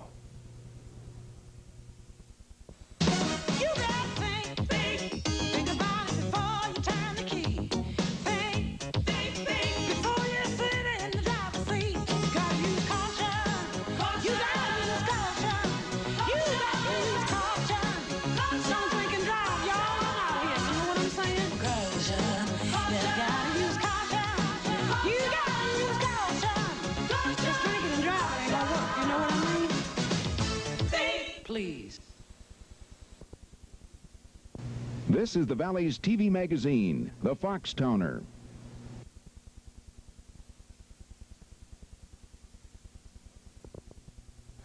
Finally this evening, we're going to take you on an exclusive tour of an out-of-the-way place just off downtown Appleton.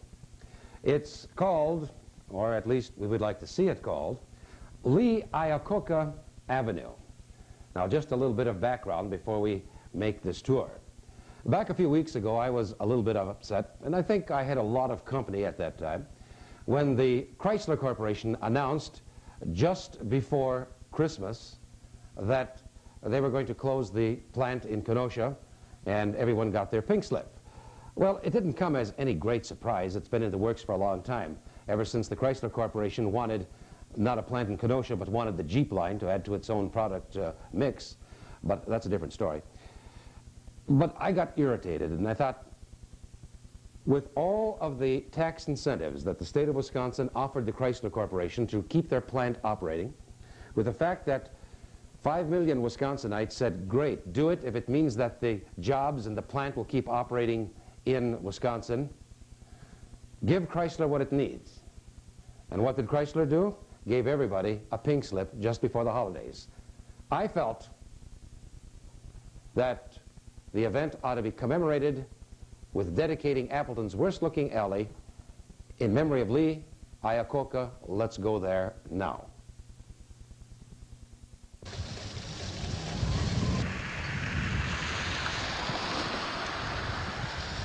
This is Lee Iacocca Avenue, just off downtown Appleton. It's an alley that promises a lot of sunshine and appears to have an intersection which invites everyone in. But the moment you travel down this avenue, it ends up with a dead end that goes nowhere.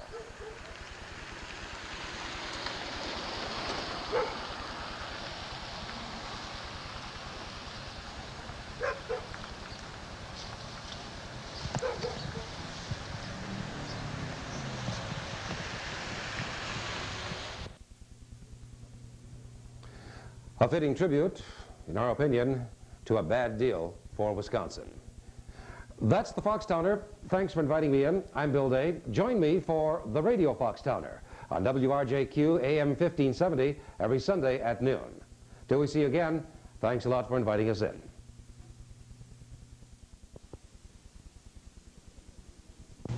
The Valley TV magazine, The Foxtowner, is seen twice monthly here on CPN 8. Check your Cablevision TV program guide for the next Foxtowner date. If you have a subject idea, you think you should appear on The Foxtowner, or want to express an opinion, call The Foxtowner at 731-9790 any day after 11:30 a.m. Your calls are welcome. This is your announcer, Jim Shador, inviting you to join us again. Foxtowner is a Libra Day presentation.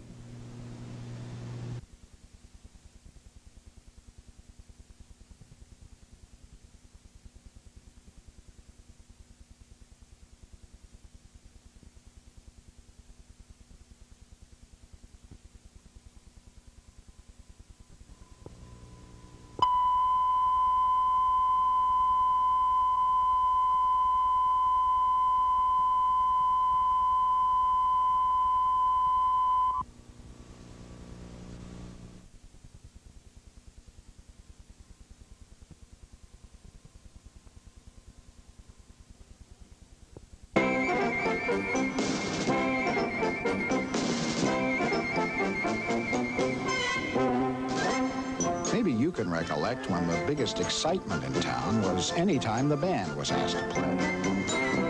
The banker tooted his cornet. The barber beat the drum. The blacksmith blew the big bass horn. And everybody came to listen.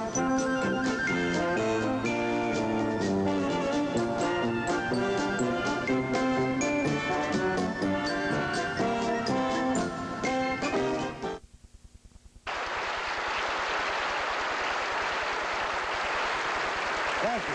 Good to see you. You know, we call this the era of the small town band, and the reason we do that is really pretty simple. It's every town in this country right now, and that's about 15,000 of them, every one of them has a band like this. Well, not as good as this one, maybe, but the estimate still is about 15,000. And if you're wondering why we have so many bands in this country, the best way to do is to examine the period in which we're living. And to understand it, I think, well, I'll tell you, take out your watch with me and set it back about 70 years to May 1st, 1908, because that's where we are, at an all-day sing and basket thumper in Lynchburg, Tennessee. Now, this is an annual affair, and it's what you might call the opening gun of the social season here in Lynchburg. And if that sounds a little provincial and quaint to some of you city folks, I guess it is, but all you have to do is look around you. You don't see any trolley cars or paved streets, do you? No. You are in an isolated country town, and you got no place to go and no way to get there, especially if the roads are muddy. And it is in towns like this, a full day's buggy ride from any place else that's bigger, that over 90% of our American population is living right now. May 1st, 1908. So is there any wonder that we have so many town bands? Hell's fire, we haven't got anything else. And if you're wondering when is the era of the small town band, well, friends, you're sitting right in the middle of it.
Oh, yes, Lynchburg, Tennessee. Well, for the benefit of you visitors, this is it.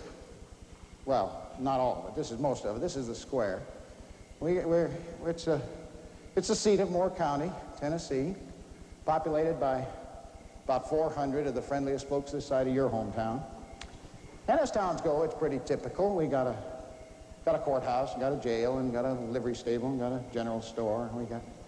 We got one drugstore, 2 saloons, 3 churches, and a distillery. Well, actually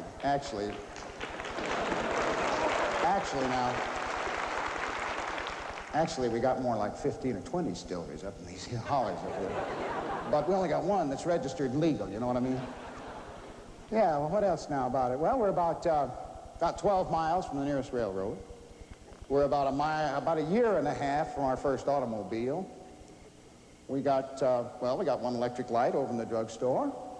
We got one telephone over in the bank. And let's see, what else? Well, yeah, we got some horses here. We got some dogs. And we got an impatient drummer by the name of Bill who's telling me I've talked long enough and we ought to play some more music. I don't guess there's anybody who's going to argue with that suggestion. Thank you.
The Lynchburg Male Glee Club.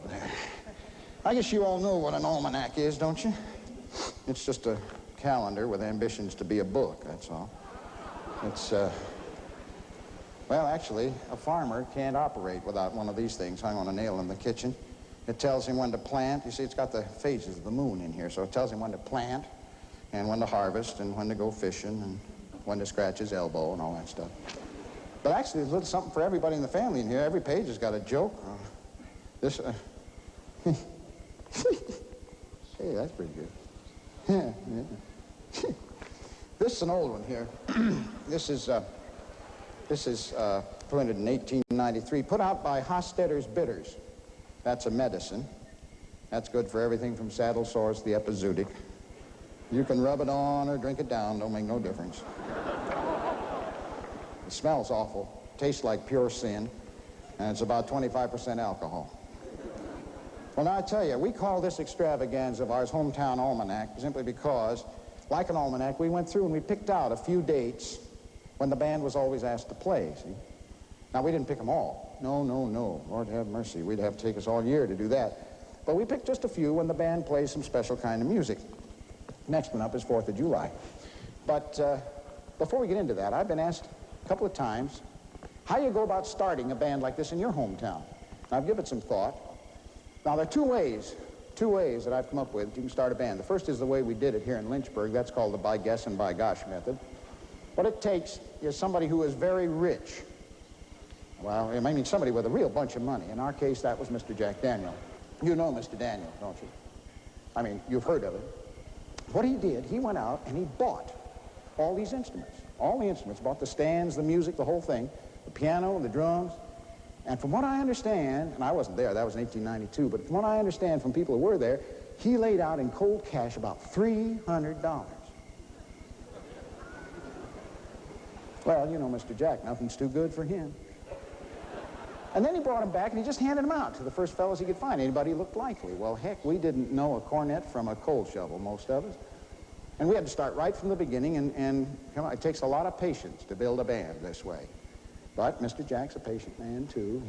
He says, anything worth doing is worth doing right, and if it's worth having at all, it's worth waiting for. That's what he says. But I'll tell you, if I was going to build a band today, I don't believe I'd do it that way at all. I'd be a lot more scientific. I would go at it like I was building a barn or a corn crib or baking a cake or something. I'd start right from the ground floor. And I'd say, so, young fella, you want to build a band, eh? Well, I'll tell you, first thing you need is a drummer.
Solar.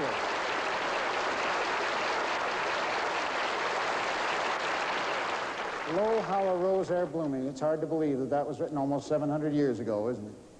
12th century German, that's what it is. We don't know who the German is who wrote it, but he sure knew how to write for a silver cornet band, didn't he? And we wish you a Merry Christmas. That goes back to the 16th century in England. Now here's, this next one isn't quite as old, but it needs no introduction at all. But see these three fellows down here that play the lower horns? Don't look at them. they are going to play a little trick here. They're going to throw in a little Tchaikovsky in this. Don't look at them, but act surprised when you hear it. It'll tickle them, you know.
Well, sir, that just about runs us out of dates in our almanac for this time.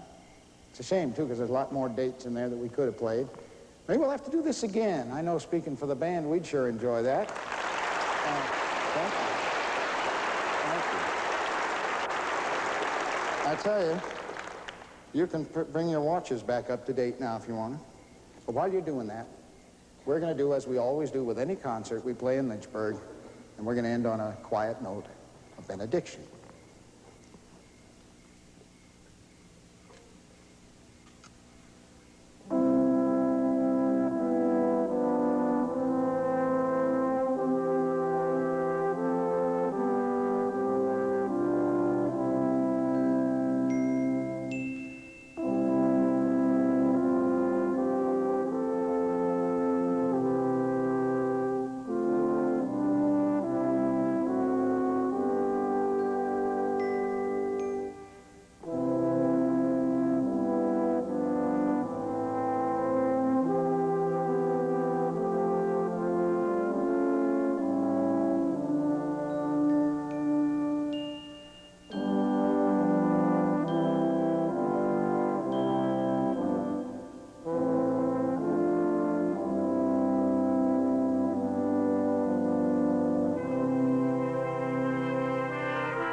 Here's the Foxtowner, the only television magazine in the Valley by and about Valley folks.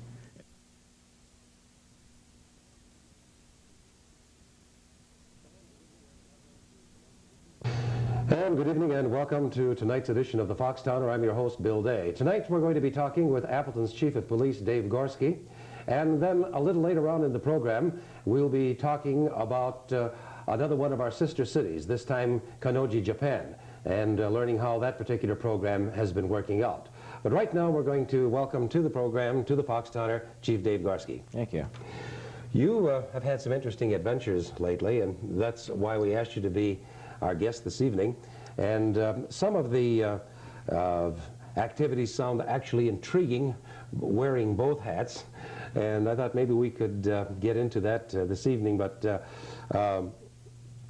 just to background everybody on the subject material, back some months ago, I believe it was last fall, there was a problem out in East Hartford, Connecticut. And they needed some help there, and they were looking for a police chief who would apparently be able to help them with their situation. You were drafted into the job, went out to the East Coast, and well, we didn't hear anything for a while, and then you came back, and with all the stories we hear about long black cars on the East Coast and stuff, apparently you escaped all of that. But tell us about East Hartford. When we read the papers, it made it sound like there must have been, my God, there must have been some sort of a horrible situation out there that they would have to bring a police chief from way in the Midwest to come out to the East Coast. And you take the story from there. What did you find when you went out there? Well, I think that that someone suggested that the reason they had to come to the Midwest to find someone to go out there is that anyone closer knew how bad things were and would not have taken the job. So that may or may not have been the case. But I think with regard to East Hartford, it was a police department that had been politicized for a lot of years. A rapid turnover in elected officials, and the kind of direction that the department had needed had not been there. A very strong and vigorous union who was rewarded for involvement in political kinds of activities. And this had gone on for a number of years, and things really became so bad toward about 2 years ago that they contracted with the International Association of Chiefs of Police to do a management study for the town of East Hartford. And the IACP did that management study and came back with some findings that were quite alarming to the city fathers. And I think it dawned on them that they really had to do something very quickly. And as soon as the findings of the study were announced, the existing police chief resigned, actually retired, and left the department and kind of left them in the lurch without leadership. And there was a great deal of controversy about what ought to be done, whether they ought to attempt to appoint someone from within the department, one of the command officers, to the job. But I think the mayor of East Hartford, who had been elected on a reform platform, felt that there was just no one whom he felt comfortable with in appointing to that acting position. So he asked the IACP, the International Association of Chiefs of Police, whether they could recommend someone to come in and run things for a few months while they searched for a new police chief. And I was contacted by the IACP and asked if I would consider doing so. And with the gracious permission of the City Council, I was allowed to go out to East Hartford and spend 3 months there and help them as much as I could in beginning to implement the recommendations of the management study, and to kind of hold things in line until a new police chief was selected. It is my understanding that just within the past couple of weeks they did appoint a new police chief, and I'm hopeful that he will be able to have some impact on the organization, because it was very difficult and it was a tough situation. You mentioned when that when you arrived there that you found it a politicized type of situation. I wonder if you could expand on that a little bit more. Was it kind of a good old boy type of deal? Let me give you an example of what I mean. The former mayor of East Hartford, who had been in office for some time, was a person who was well-liked and in some ways respected, but he depended upon a lot of patronage kinds of things to maintain his control in town. And there was some controversy surrounding him in terms of some personal behavior and things like that. He was happened to be the kind of individual who from time to time took a drink, and he happened to be stopped by the East Hartford police on one occasion. And was his name John Tower by any chance? No relation that I can determine. And he was apparently intoxicated enough to be arrested. They did not arrest him; they let him go. And the next day, it turned up in the paper that it was alleged that the mayor had used undue influence to get out of this drunk driving arrest. And it was probably, the whole thing was contrived by certain members of the police department to retaliate against the mayor for some things that sort of he had done. Yeah. And attempted to garner some support in the community for getting him out. I think this activity and this action, along with some other things that the mayor had done, really led to his getting defeated at the next election. I must say that the town of East Hartford has partisan local elections. And by law, half the city council must be, or just less than half of the city council must be of the minority party. And it's a two-party system, Republicans and Democrats. And I think that it is kind of a strange concept that the minority has, where they view the role not necessarily as presenting alternative policies, but doing everything they can to make the mayor look bad, who happened to be a Democrat. And sounds like Madison. Well, in some ways, it sounds like a number of communities. I think in some ways we're fortunate in Wisconsin not to have partisan local elections, because I think that the kinds of things that the local governments deal with tend not to be the things that there's a Republican and Democratic way of doing. For instance, policing, firefighting, trash pickup, and things like that. Snowplowing. There you go. I think that so I don't see the advantages to those kinds of things. That's an interesting point. And you know, just speaking with a different hat, I cannot conceive, for example, a partisan city council in Appleton or anywhere in the Fox cities. I can't comprehend how it would even work. And it could certainly create all sorts of problems, as you point out. That part is very evident. When you went in and made your analysis as far as the department was concerned, how was the department functioning as far as efficiency and morale was concerned? Certainly all of this must have had its effect. I think morale was quite low for a number of reasons. When they contracted to do this study, they decided that they would not replace any people who left the organization. The authorized strength of the East Hartford Police Department was 120 officers, and they were down to about 100 when I got there. So they were operating 20 short. And because of some contractual provisions, overtime costs were extremely high. We were running anywhere between $8,000 and $10,000 a week in overtime, just merely to maintain some kind of reasonable minimum manning requirements. And with some very restrictive contract language, it allowed us almost no flexibility in order to reassigning people and making some kinds of assignments that would allow us to operate with less overtime. So it was very expensive. I think that the budget for the fiscal year for overtime was something like $150,000, and we were projecting spending something like $500,000. So you can see the kinds of problems they were confronting. Almost no administrative staff in terms of planning and research, and people to do the kinds of things that were required to implement the provisions of the study. And so toward the end of my tenure there, it was the overtime costs were just getting way out of control. We almost had to transfer everyone who was in an administrative capacity out onto the street to really do the kinds of patrol operation things. So. Let me ask you this question. When you first arrived on the scene and it became apparent that you were the man who was brought in to straighten things out, what was the reaction toward you? What kind of vibes did you get? You must have felt like you were walking a little bit on a razor blade. Very much so. Quite frankly, I think my reception was, I think I was well received to begin with. I think the union felt that they had been severely disadvantaged by the past administration, and I think supervisors and command staff, none of them really wanted to assume the acting job because it was such a controversial position. So I think I was well received.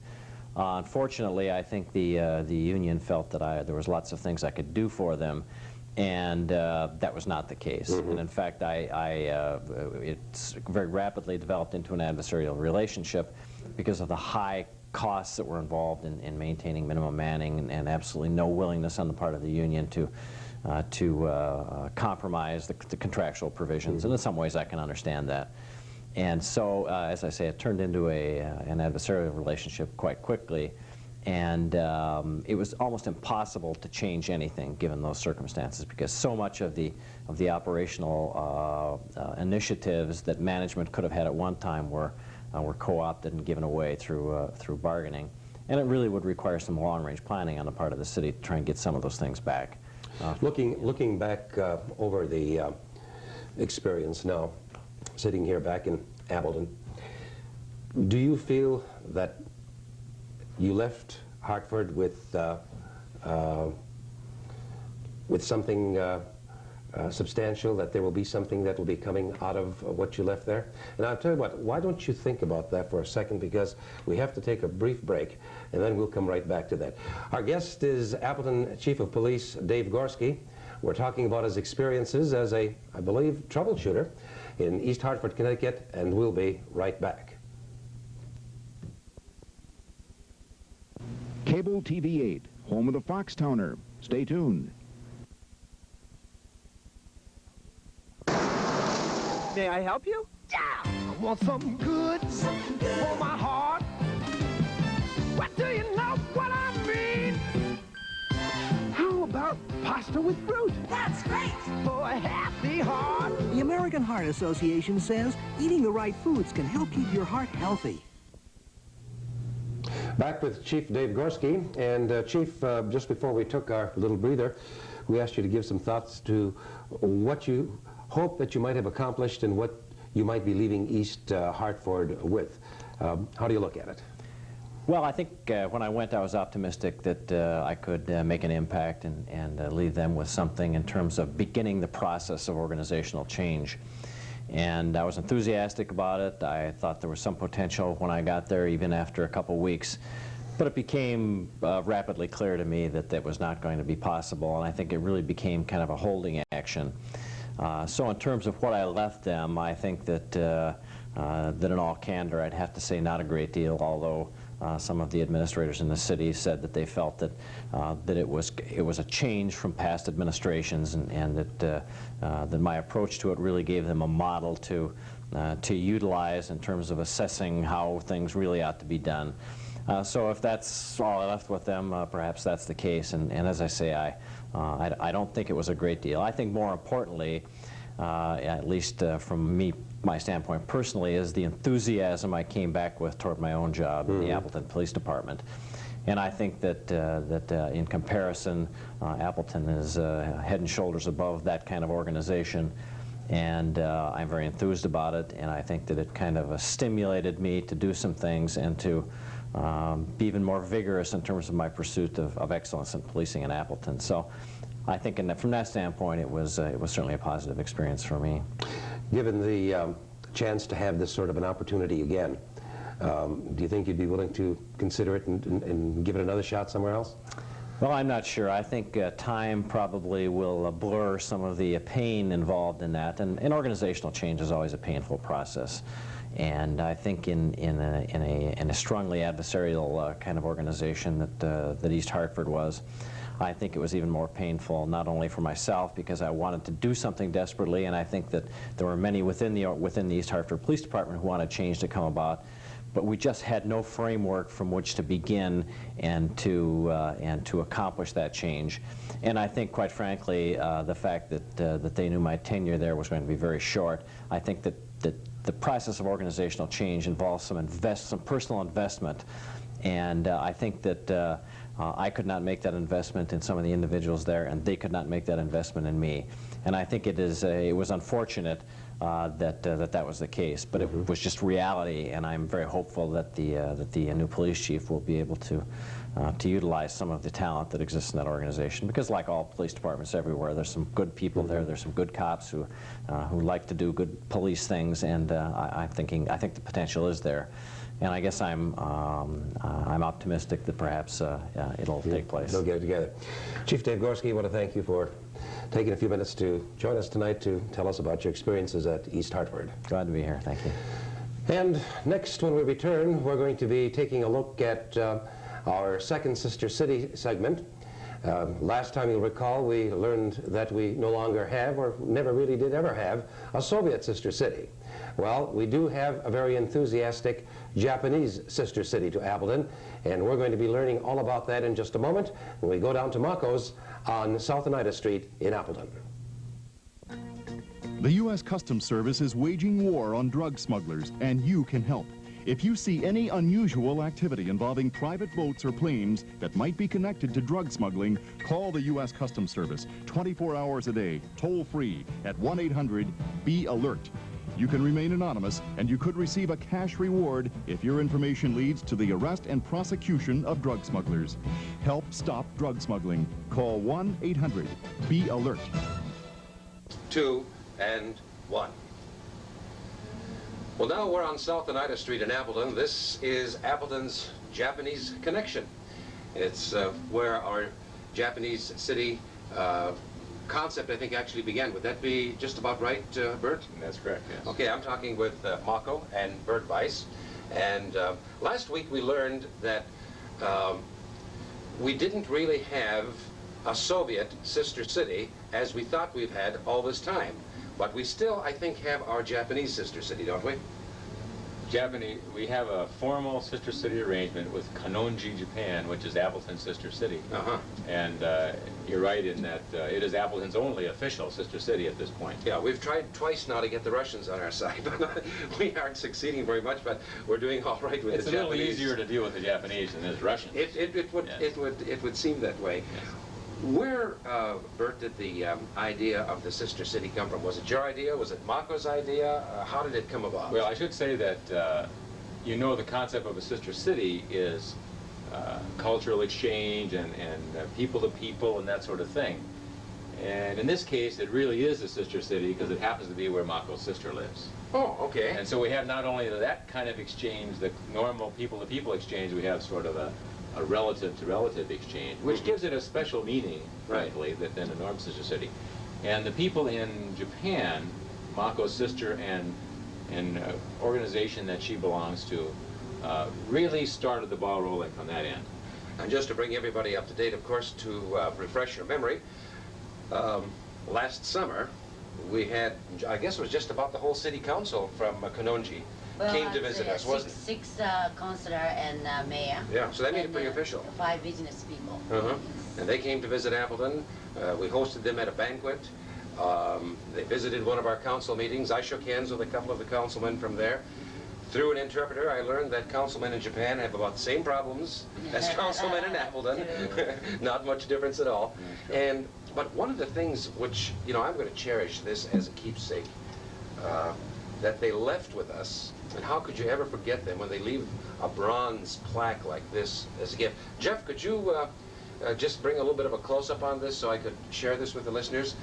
The people, the delegation from Japan that visited Appleton, left one of these as a souvenir with each member of the city council, and you can actually look through here. It was made for television, as you can see.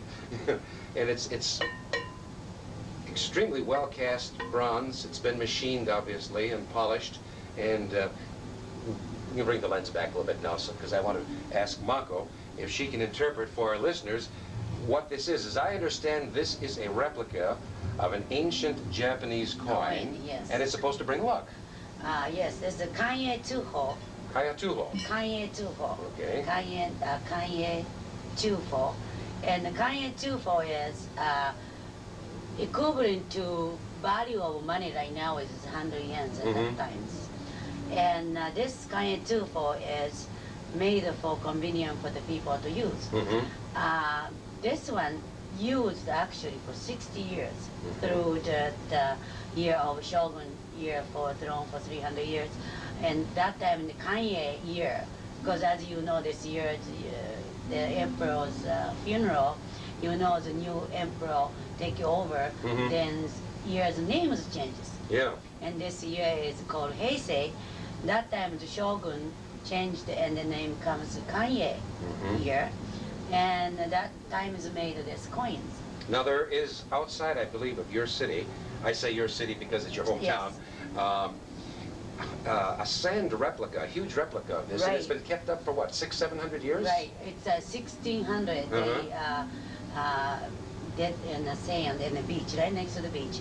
It's in the sand. It was surrounded by pine forest. So has this now more or less become the symbol of... It is. It is. Yes. And twice a year they dig it out and cleaning out so that you can see very clearly from top the hills. Yeah. And they say if you have this one, you know, you are very lucky for money and so forth. So that's it. You know. This is the right way to put it up? Right. Okay. You got a luck for money so far, or?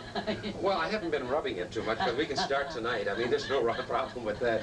But, I think they also donated to the city hall itself, the yes. big one. When you come into the city council chambers, the night of any city council meeting, you will see a larger version of this. And that's sitting up, of course, where the mayor sits, and it's basically the same thing. But this is the sort of thing that builds a remembrance for a long time, there's no question. Let's face it, the Japanese know how to do it right, don't they? Maybe the viewers would like to see where Kanonji is. Yeah, why don't you, can you bring us a map, Bert? And let's see.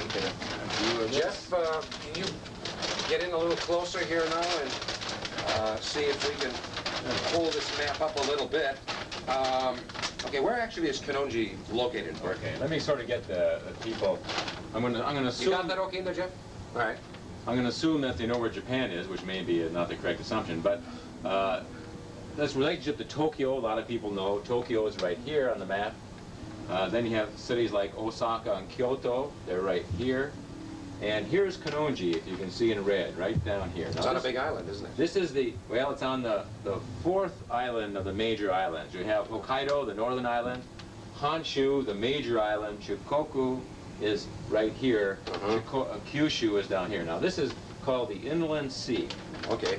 And Kanonji faces the Inland Sea, which is known for its beauty, and it's been written up by poets over the centuries. Right there. Kanonji. It's pronounced Ka, like K-A-W, Non, like K-N-O-W-N, and G, like G-E-E. Kanonji. Kanonji. Kanonji. And once you put it together like that, it's not hard at all, is it? No. You can speak Japanese right away. Sure. It's your... oh, wait, before we get on to the next thing here, there's an official charter or agreement between our communities that show that we are an official sister city. Something we never got with the Russians, but we got it from the Japanese. And maybe, Jeff, once again, you could show people... This is the Japanese version, of course. This is the translated version. Signed by both Mayor Johnson and Mayor Kato of Kanonji City. Got there okay? All right. And for those of you, of course, who are linguistically adept, you can, of course, go right down the line here, and you know exactly what it says. Okay. And basically it says we agree to be sister cities and involved in cultural and exchanges over time to further understanding and peace and so forth. So what's going to happen next now? Where are we going? Okay. Up to now was like says June there was a delegation to start, and then sometimes we have a student homestead here in Appleton. And then in September we had a 12 JC was visiting Appleton and joined the Wisconsin JC conventions held in Appleton. They joined them, and they had such a great time here. Now you folks are sponsoring a tour very shortly to Kanonji, right? Well, actually, you're going to be going over a wider area of Japan. We are hosting a trip to Japan, which includes Japan itself. And what is really special about it is it includes 3 days in the sister city, which gives the people an opportunity to view Japan in a way that the average person doesn't have. Not the usual tourist type thing, right? They'll live with a Japanese family and experience Japanese life behind the scenes, which is a very, very special treat. Not too many people do that.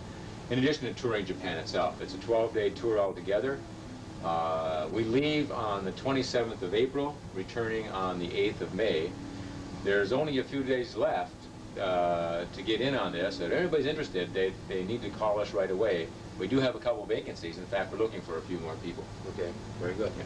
All right, right at Marco's Restaurant, right? Right. Call the restaurant, Marco's Restaurant, and we'll be happy to give you all the information and proceed from there. We've just seen a normal talk show type conversation suddenly turn into a commercial. For a good cause. For a good cause, right. Yeah. This has really been really great, and appreciate this get together. And I'm just wondering, Marco, do you think you could give us a little display of some of your talents before we wrap things up here this evening? Oh, sure. I'd be happy to. What the instrument that you play again is called a what? Koto. A koto. Yes. Okay. All right. You stay tuned, as they say on radio and on television. We'll be right back, and we'll hear Marco performing on the koto. Right. Cable TV 8, home of the Foxtowner. Stay tuned.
Here's the Foxtowner, the only television magazine in the Valley by and about Valley folks.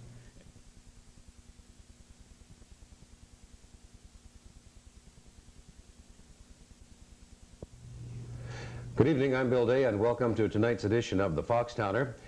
Two features on this evening's program. First of all, we're going to introduce you to Richard Damerow of Appleton, who's involved with a very unusual thing as far as Fox Cities type occupations are concerned.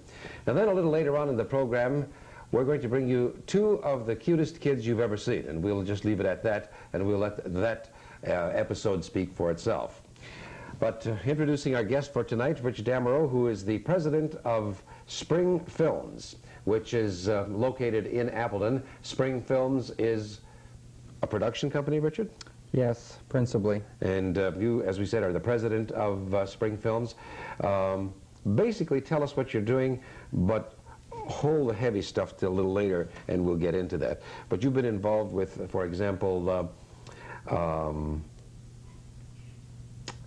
language tapes, as I understand it? With Berlitz. Berlitz, okay.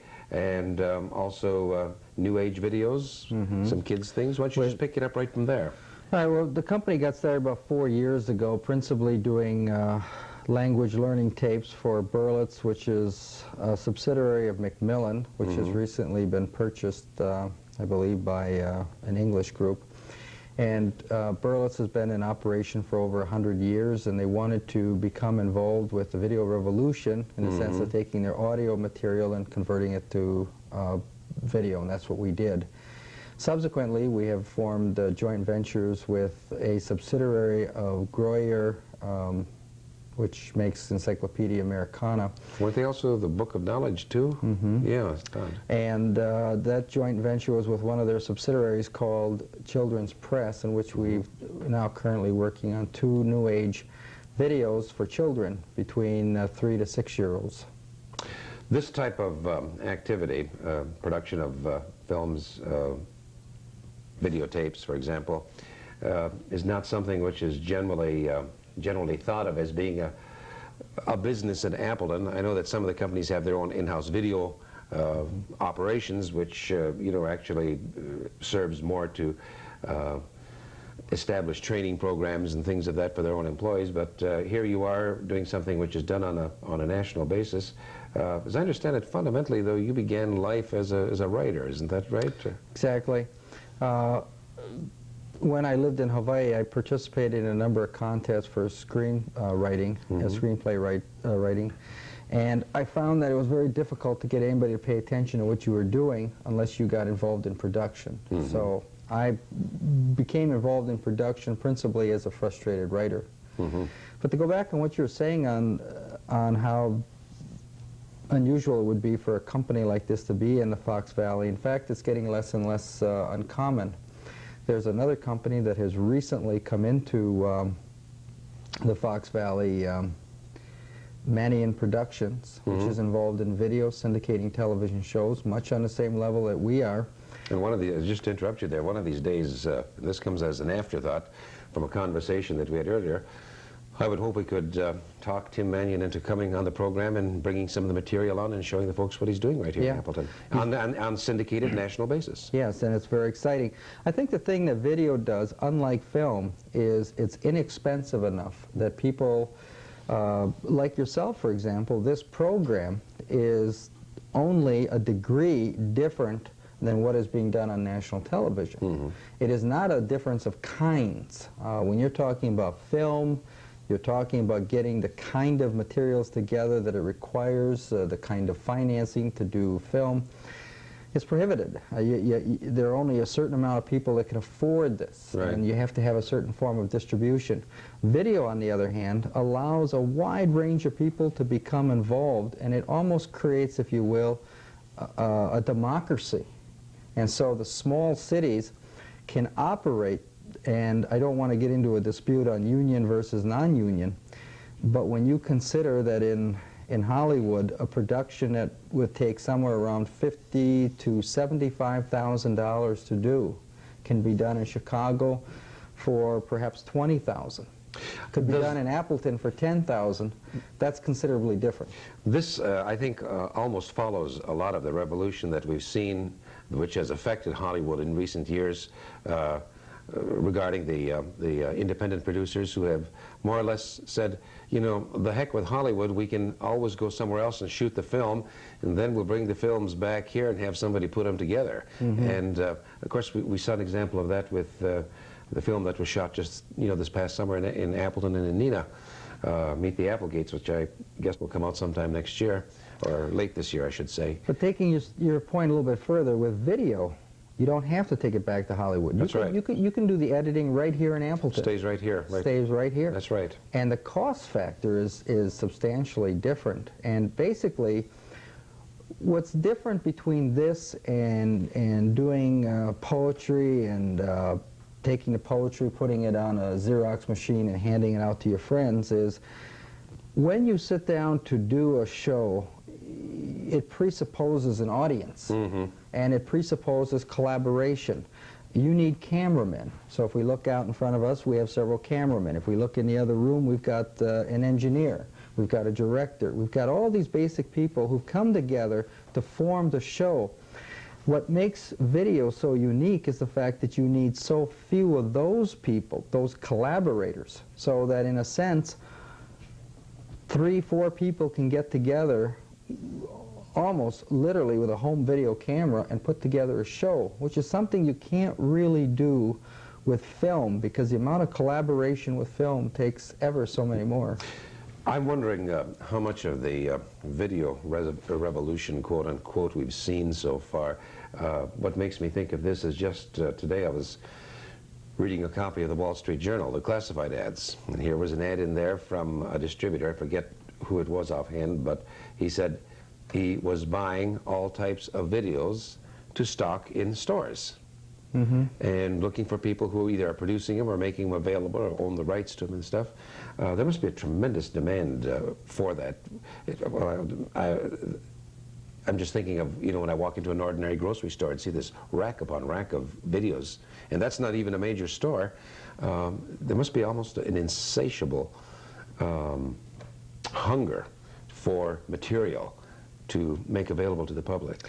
I think what you put your finger on is the irony that's within the business, and it's a kind of an irony that's cancerous, because as a struggling writer, you pick up a journal and the first thing you see is, we need more material. People in Hollywood are ripping out their hair. People in New York are crying the blues. They're saying, look, we're looking for writers. And the first thing the writer says is, here I am. But isn't the writer the first person that usually gets stepped on along the way? Oh, no question, no question.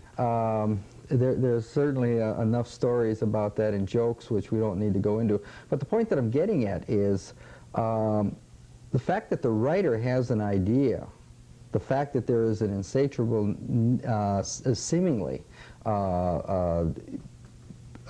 need for new materials, to get the distributor is a critical bottleneck that you have to overcome. So you might have the best tape on hunting. You may have the finest tape that's ever been produced. But if you don't have a distributor who can get it into that store... You've got the finest tape, but it's your very, very own. Yes. That's about what it amounts to. And so what that man who's advertising is basically doing is saying, look, there's got to be 100, 1,000, maybe 10,000 people out there in this country who spent $10,000, $20,000, $30,000 to produce that beautiful videotape. And they can't get it into the video stores because they don't have the distribution. Right. And distribution is the critical aspect. That's almost the same situation, it would seem to me, that faces the author of the great American novel. Again, first of all, getting it published, and then making sure you have a publisher who's got the distribution to get it out into the public's hands.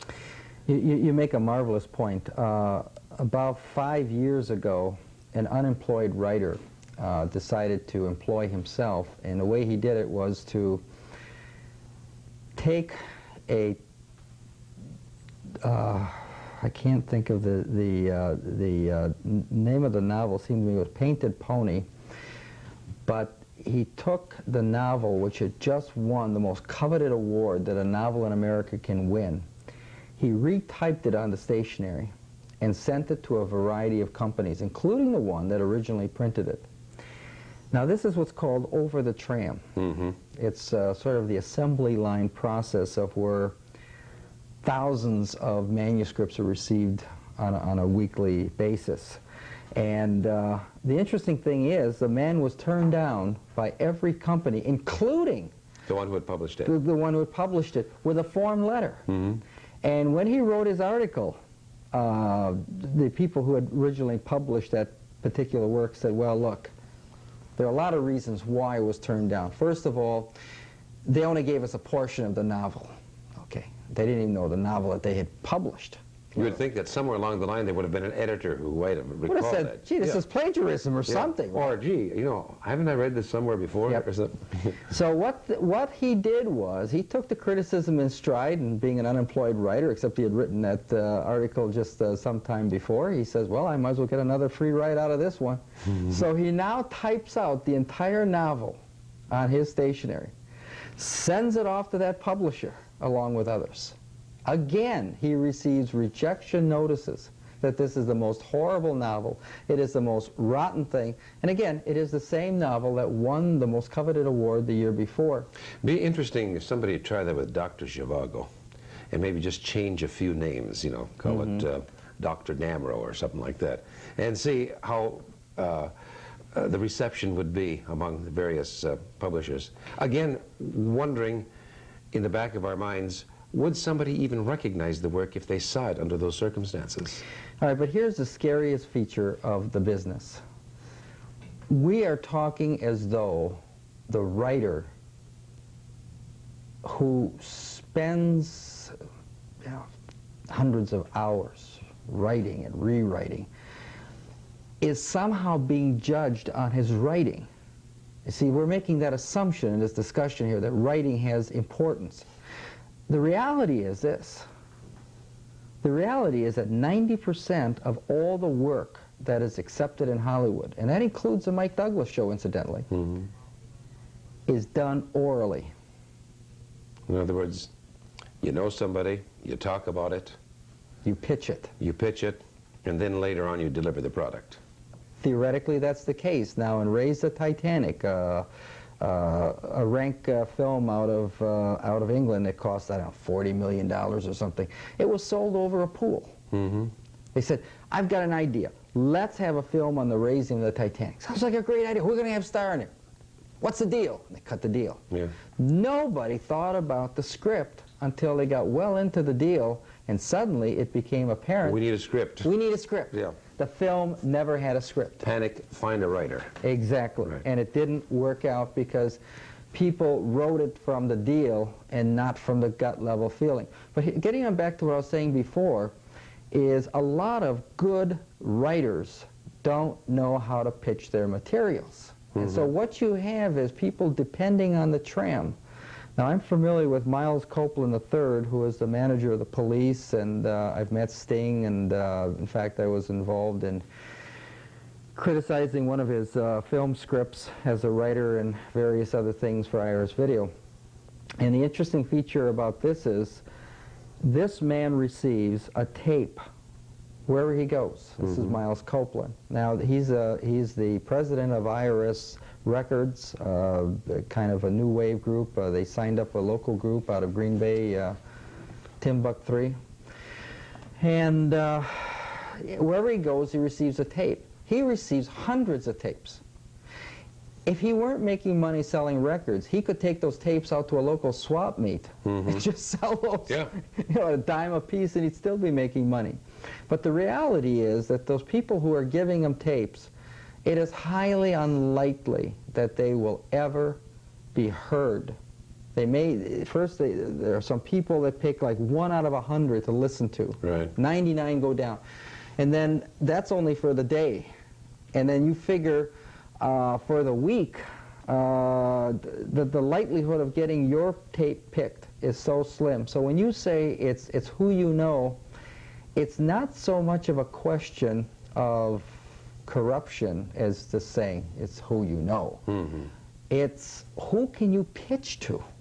Who can you get to on an oral basis So when they say that movie producers are illiterate, that's not true. Movie producers carry scripts wherever they go. They carry them home. They carry them to work. They carry them to lunch. They're constantly being inundated with scripts. They don't have time. They literally only read the first 3 to 5 pages before making a decision on it. What they go by are paragraphs that were written by other people who may have read it, or Who the summarized pitch. it for them. Yeah. Right. And so if you can get to one of these people and orally pitch your show, you've got one opportunity normally. It's what they call a pitch to the angels. And you just synchronize. You think in your mind, what does that man want to hear? And when you've got it, then you pitch it to him. And when he buys it, then you got to be prepared, because we go back to what you said earlier. The writer is not necessarily going to be respected in Hollywood. Let me give a quick example. Jurgen Wolf, a good friend of mine who wrote the script for the Ted Knight show, this was about a year before Ted Knight died. It would have been the Ted Knight show, where he played the role of the cartoonist. All right. My friend came up with the idea of, wouldn't it be great, what a fantastic sight gag, if we made Ted Knight's hair turn black. That is, if we had, when Ted Knight was a young man, he probably had gray hair when he was young, but at any rate, the idea was to make him look like a teenager by making his hair black. It should have been a little different. Yeah, which automatically creates a sight gag, and it's very funny. The other thing is, what would happen if we had a series of changes that took place in one restaurant, and the waiter who waited on these people, say 20 years ago, is the same waiter that's waiting on them today, and he would reflect back on various things that had happened. Well, his script got passed over, but then, as life would have it, as fate would have it perhaps, the young man who was dating the girl, Ted Knight's daughter, turned out that he didn't like his contract. And he got into a fight with the producer. And the producer says, we got to get rid of this young guy. Isn't there a script? And he goes, starts throwing scripts all over me. Comes up with Jurgen Wolf's script. Wait a minute, here's a script that's got him fighting with the girl. We'll just rearrange it a little bit. Now they go into what's called a story conference. The fellow who is the head of the story conference is the producer. And the producer sits there and he makes decisions. He's the boss. Jurgen Wolf is sitting over here, and he's the writer. Who's got the power? The producer. Now, the scenes are extraordinarily funny in the restaurant because it's conceivable that all these people could have met, the mother-in-law, the daughter, everybody from that's in the show could have met within this restaurant 20 years earlier. It's conceivable that they could have met there 20 years later, because that's the way fate sometimes works. The producer says, wait, I got an idea. Let's do it in the back seat of a convertible. Out of the blue. The writer goes, a convertible? What has that got to do with reality? I mean, how would all these characters that have to be used, it's called servicing the stars, how could all these characters be used in the back of seat of a convertible? We'll have a joke here, we'll have a joke there. And ultimately, they took his entire script, which was, I don't know, a half-hour script, will run about 35 pages. Probably destroyed it. Well, they left the title. The title. And they left the black hair for Ted Knight. Everything else was changed. Changed. Did he still get the byline on it? Oh, yeah. He did. And he got to take the money to the bank. Ken? But he called his friends and said, look, I wrote the funny part, which was the title and the black hair. The rest, I had nothing more to do with.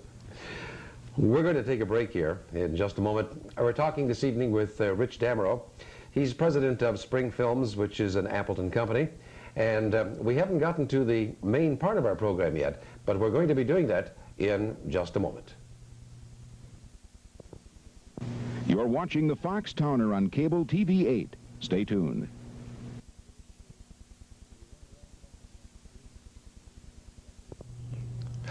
We've been talking with Richard Damerow, and we've been talking this evening about, I suppose you could call this, what could you call this? Labor of love? That isn't exactly the word I'm looking for. When you like to talk about something, and you lose perspective of everything else. What do they call that? I don't know, I'm not the talk show host. Oh, okay. Well, I thought maybe you could help me out on this. We've been talking about writing, we've been talking about production, television, the crazy world of bringing it all together, and why people get into it.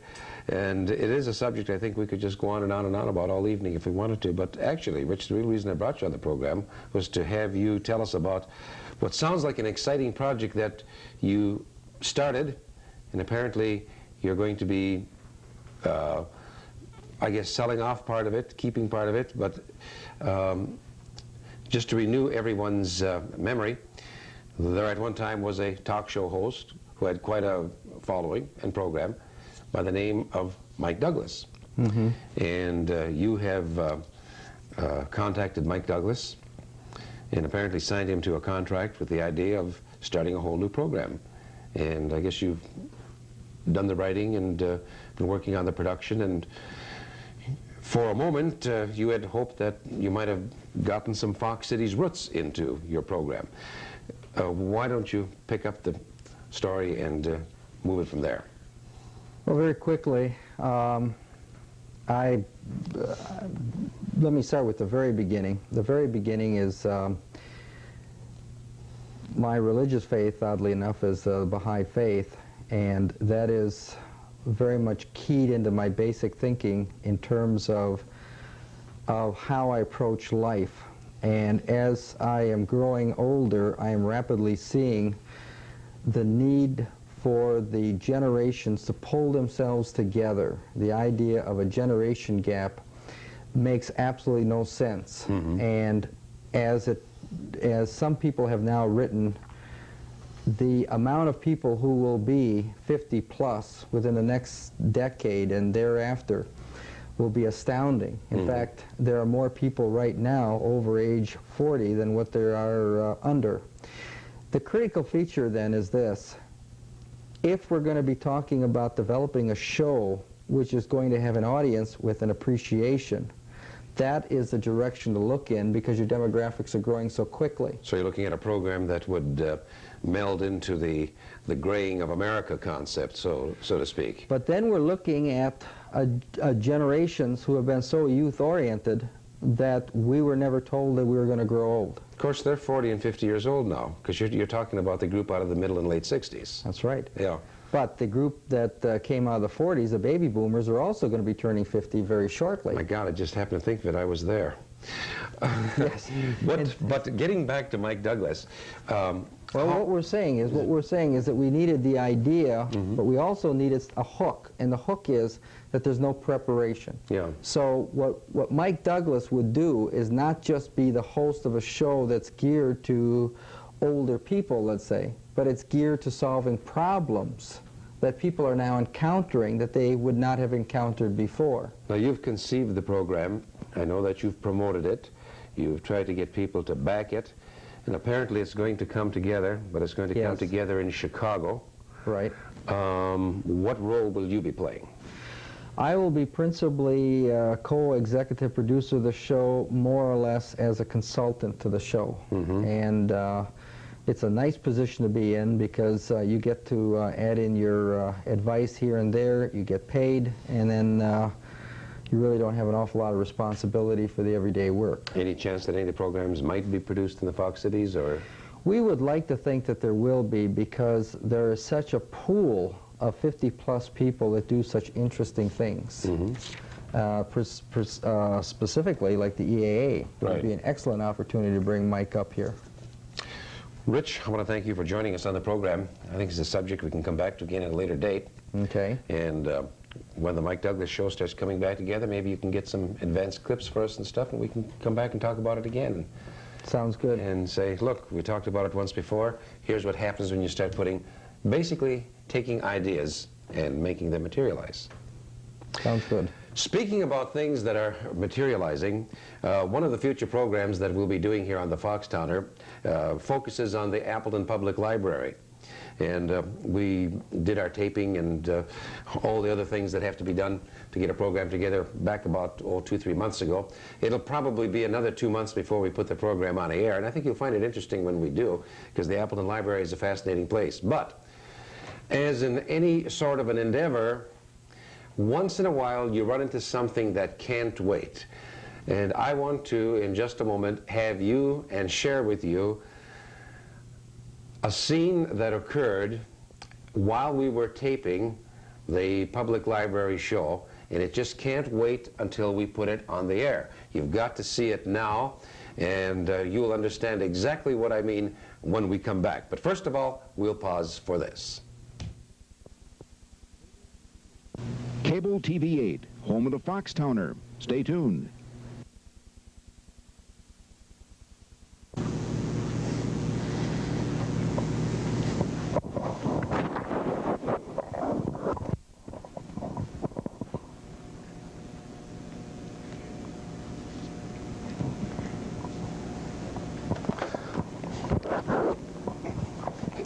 Did you bring this to me to read?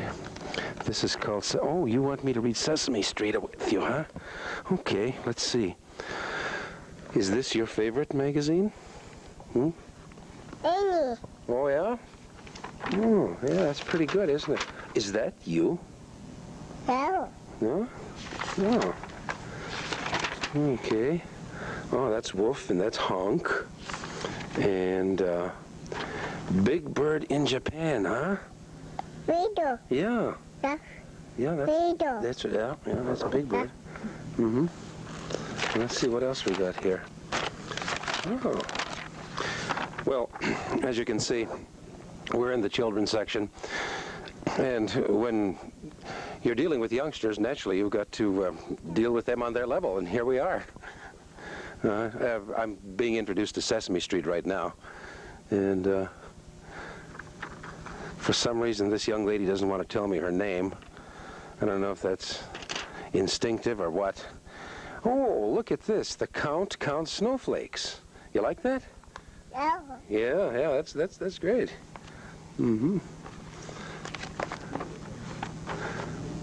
Well, so much for Sesame Street. I think that kind of, somewhere along the line, I think my generation missed that. And that's the Foxtowner for this evening. Thanks a lot for inviting us in. Join us again next week, and join me for the Foxtowner on WRJQ 1570 AM radio every Sunday at noon. And have a good night. The Valley TV magazine, The Foxtowner, is seen twice monthly here on CPN 8. Check your Cablevision TV program guide for the next Foxtowner date. If you have a subject idea, you think you should appear on The Foxtowner, or want to express an opinion, call the Foxtowner at 731-9790 any day after 11:30 a.m. Your calls are welcome. This is your announcer, Jim Shador, inviting you to join us again. Foxtowner is a Libra Day presentation.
Here's the Foxtowner, the only television magazine in the Valley by and about Valley folks.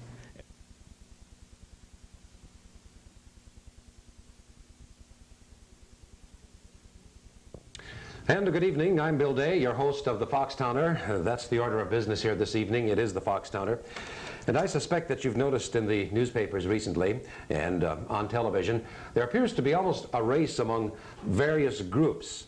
And it's been going on since last fall to try to bring back the spirit of Appleton's favorite son, Harry Houdini, otherwise known as Eric Weiss.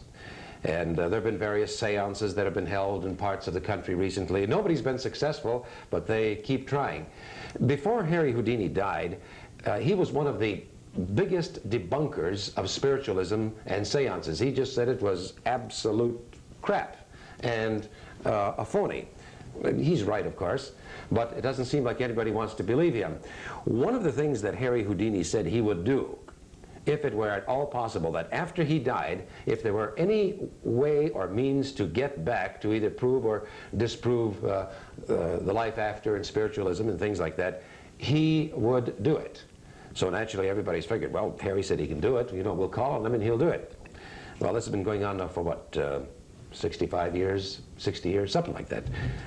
And no one has been able to do it. Most recently, and this was an article in the paper, at Marshall, Minnesota, a group of 9 people, including a retired judge, an assistant fire chief, and a motel owner, and a group like that, got together with the so-called Great Kreskin, who is supposed to be a mentalist of some sort, although I think if he ever came to Appleton, we should put him on 72-hour hold before we let him loose. That's argument for a different agenda. But nonetheless, they got together with the Great Kreskin, and all sat around a table and held hands and called on Houdini. And, well, he didn't show up in person, but what happened was, and again, we're quoting here, it says, they were waiting for some sign, and what began to happen is that one woman who was in the group of people taking part in the seance said that her left hand went numb. Well, obviously, if you're sitting around a table and you're squeezing somebody's hand like that, you know, it's going to go numb. Oh, and a milk can, the one that Houdini had used in one of his acts, jiggled, and so forth and so on. And that's the way it went, and not a whole lot happened. And that was the story of the latest seance. Well, we've decided to look into that subject just a little bit further today, the matter of bringing spirits from beyond to talk to us and communicate and things like that. And that's something that's been going on for an awful long time, back to the days of Babylonia, Egypt. In fact, the Egyptians, of course, had quite a culture that was developed around that. To tell us more about that, though, and then we'll get back to Houdini just a little later on and show you how the two tie together. We have with us as our special guest this evening on the Foxtowner, the famed Egyptologist, Mr. Tom Beckhollet. Oh, just a minute.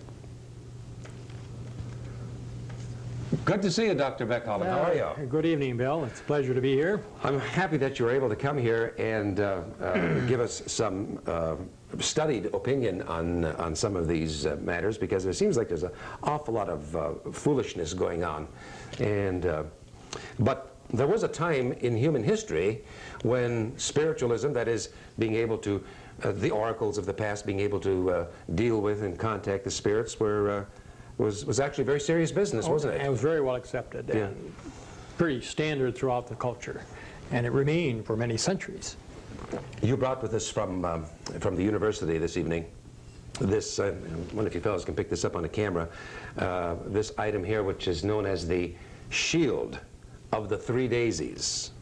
Definitely. They use 3 and 7s. We use a little in our culture too, in another game, but they use that, and it goes back to the dim points of history. Well, now this shield, as I understand it, and from our conversation before we went on the air this evening, this was supposed to contain some magical properties that actually attracted a spirit. Was it magnetic, or was it just their imagination, or did they actually believe that this shield of the 3 daisies actually would bring spirits into their midst? Yes, they were very fond of florals. In a desert country, of course, anything growing was life. Mm-hmm. And it's interesting that it's on a blue background too. Yes. Yeah. Well, see, the blue Mediterranean. It was a Mediterranean and the River Nile. So they were dominated by water. And so that their was life. spiritually shown in this plaque here. That's right. How old is this? This must be ancient, huh? This would be multiple hundreds of years and has come from a tomb. We've King had- Tufu, as I understand it. Excuse me. I don't readily recall offhand which one is from, but there was, because these are hard to come by. Yeah. Now, What's the since first time I've seen one? Egypt Yeah. has been protecting their. Is this, I have a question. I suspect we could consider this high technology of 3,000 to 4,000 years ago. Oh yes, tiles were very definitely. Is this thing supposed to still work? Well, what's the present if we feeling on were to it? use Egyptian theory, we definitely would agree. In other words, it doesn't wear out, it's not throwaway economy or anything like that. That's right. It just, if people don't use it, it doesn't get used. Yeah. But if people use it, you see, that's what is coming to the foreground in our modern day. What would happen if we tried using this on the show tonight? Have you ever tried to use Well, it? you would, no, I haven't. But you have to have ready people to do that. And you can spend endless hours debating whether we should do it or not do it. And how adventurous some are you well, feeling tonight? I guess we have one thing in our favor. What's that? That the others did not. They had mementos of Harry Houdini, which are important. Oh, sure. But if you think of the documentation in our day of science approaching spiritualism, we look for some well-documented cases in parapsychology around a facility, haunted houses, that type of thing. Well, Dr. Beckhollen, how is this thing supposed to be activated? I mean, it obviously is supposed to lay on a table. Yes. What are you supposed to do? Pray over it or throw incense on it? Or? No, it's a concentration thing too.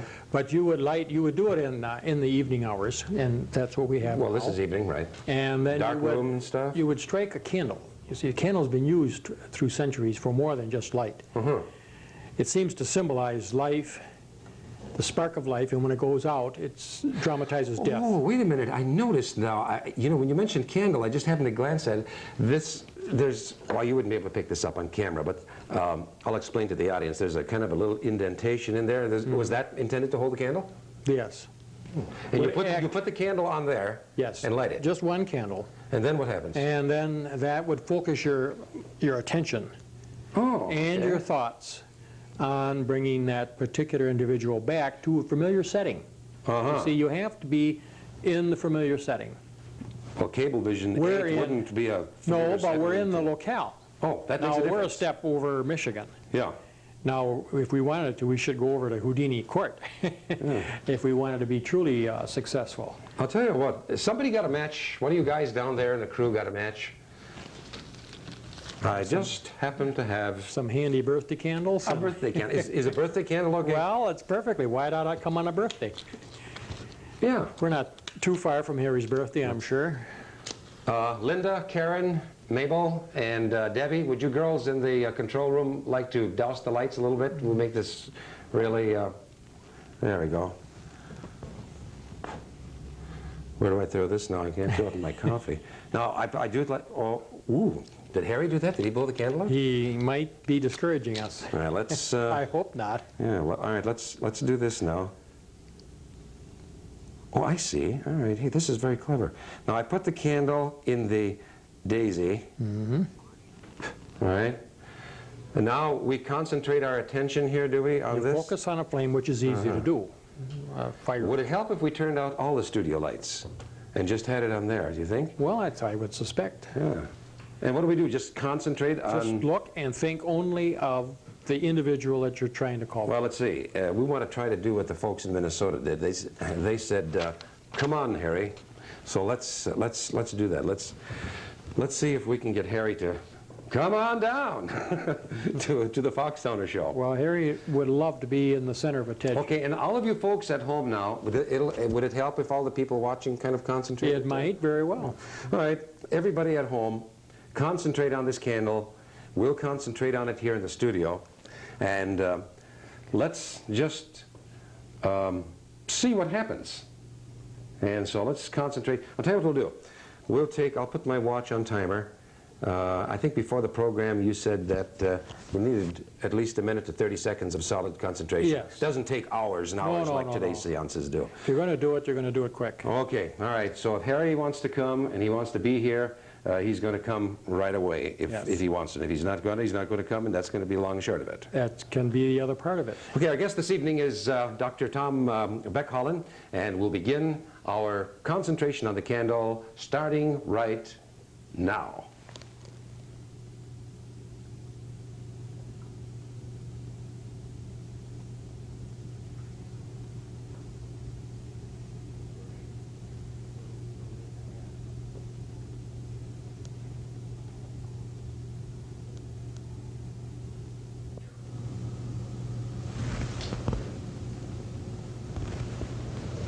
Bill. Well, Bill. Well, Bill. I think something kind of went wrong here. This is the Valley's TV magazine, the Foxtowner.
And now, on the... Oh, I screwed up.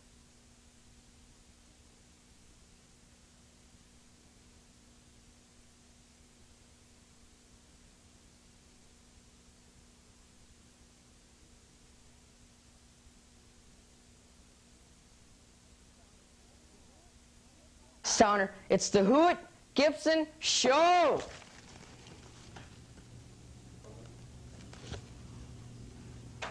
Did he hit pre-roll? Take 3. Why? Take 4.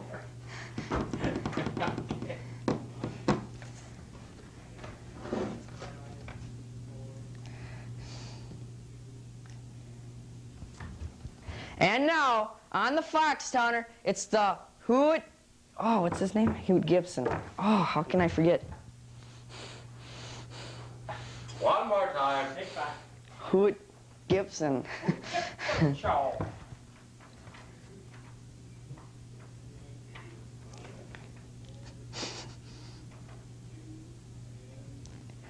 And now, on the Foxtowner, it's the Hoot Gibson Show.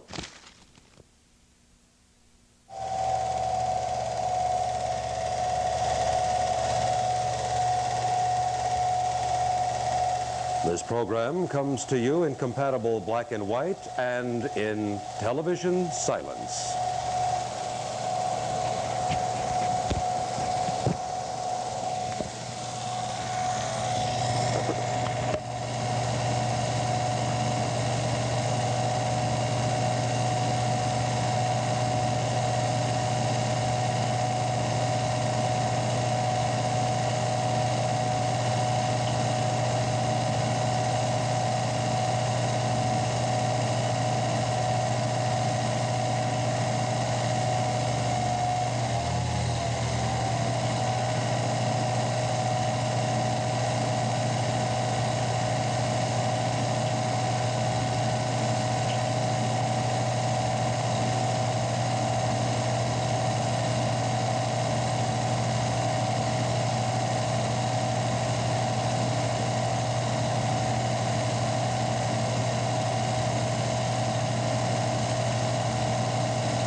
You know, if no one was conscious about the ecology, let's say a few weeks ago, they certainly would be now, as a result of the situation which occurred in Alaska when the Exxon Valdez ran into a reef or a pile of rocks, whatever it was, and dumped 11 million gallons of oil into the Gulf up there, and of course created a situation which, well, you all know about it because it's on television yet every night. You read about it in the papers every day, hear about it as you drive to work in the morning on the radio. An ecological disaster that has taken on worldwide proportions.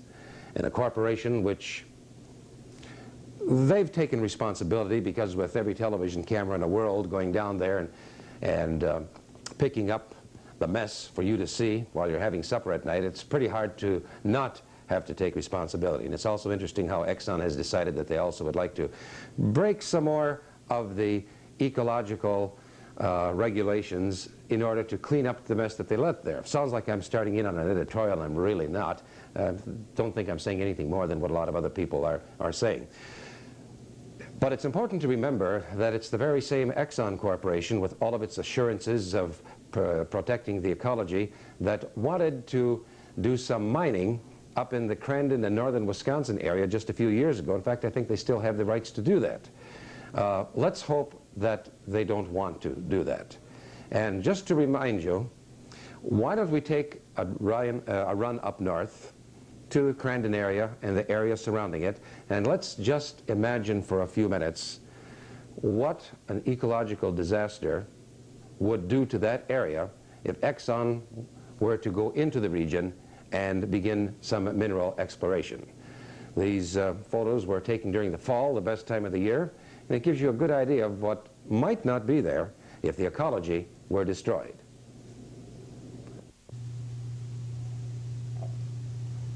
This is the area in the northern part of the state as it enters upper Michigan, where the Exxon Corporation said they wanted to do their copper mining. Over a period of several years, they sunk several exploration test holes and came up with the idea that they had found a lot of copper. They also found some other things which they didn't tell anybody the nature of.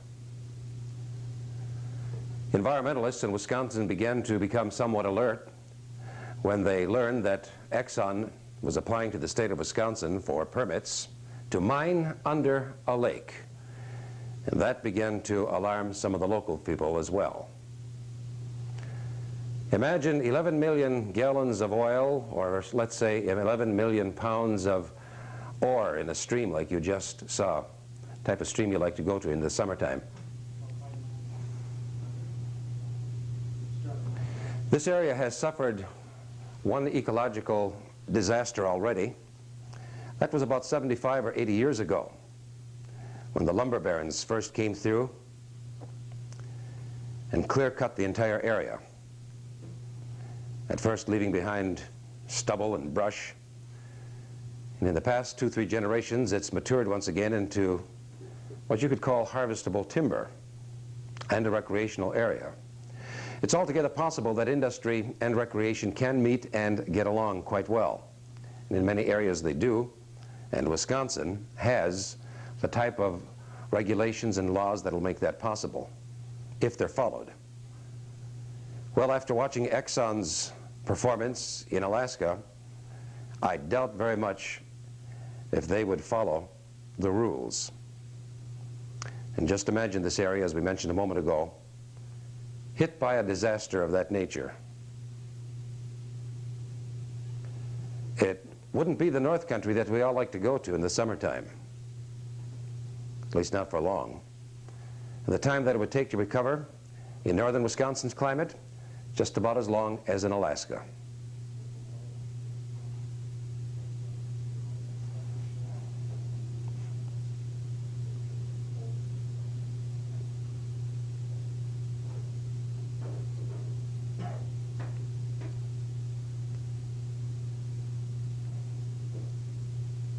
That's the Foxtowner. I'm your host, Bill Day. Thanks a lot for inviting us in.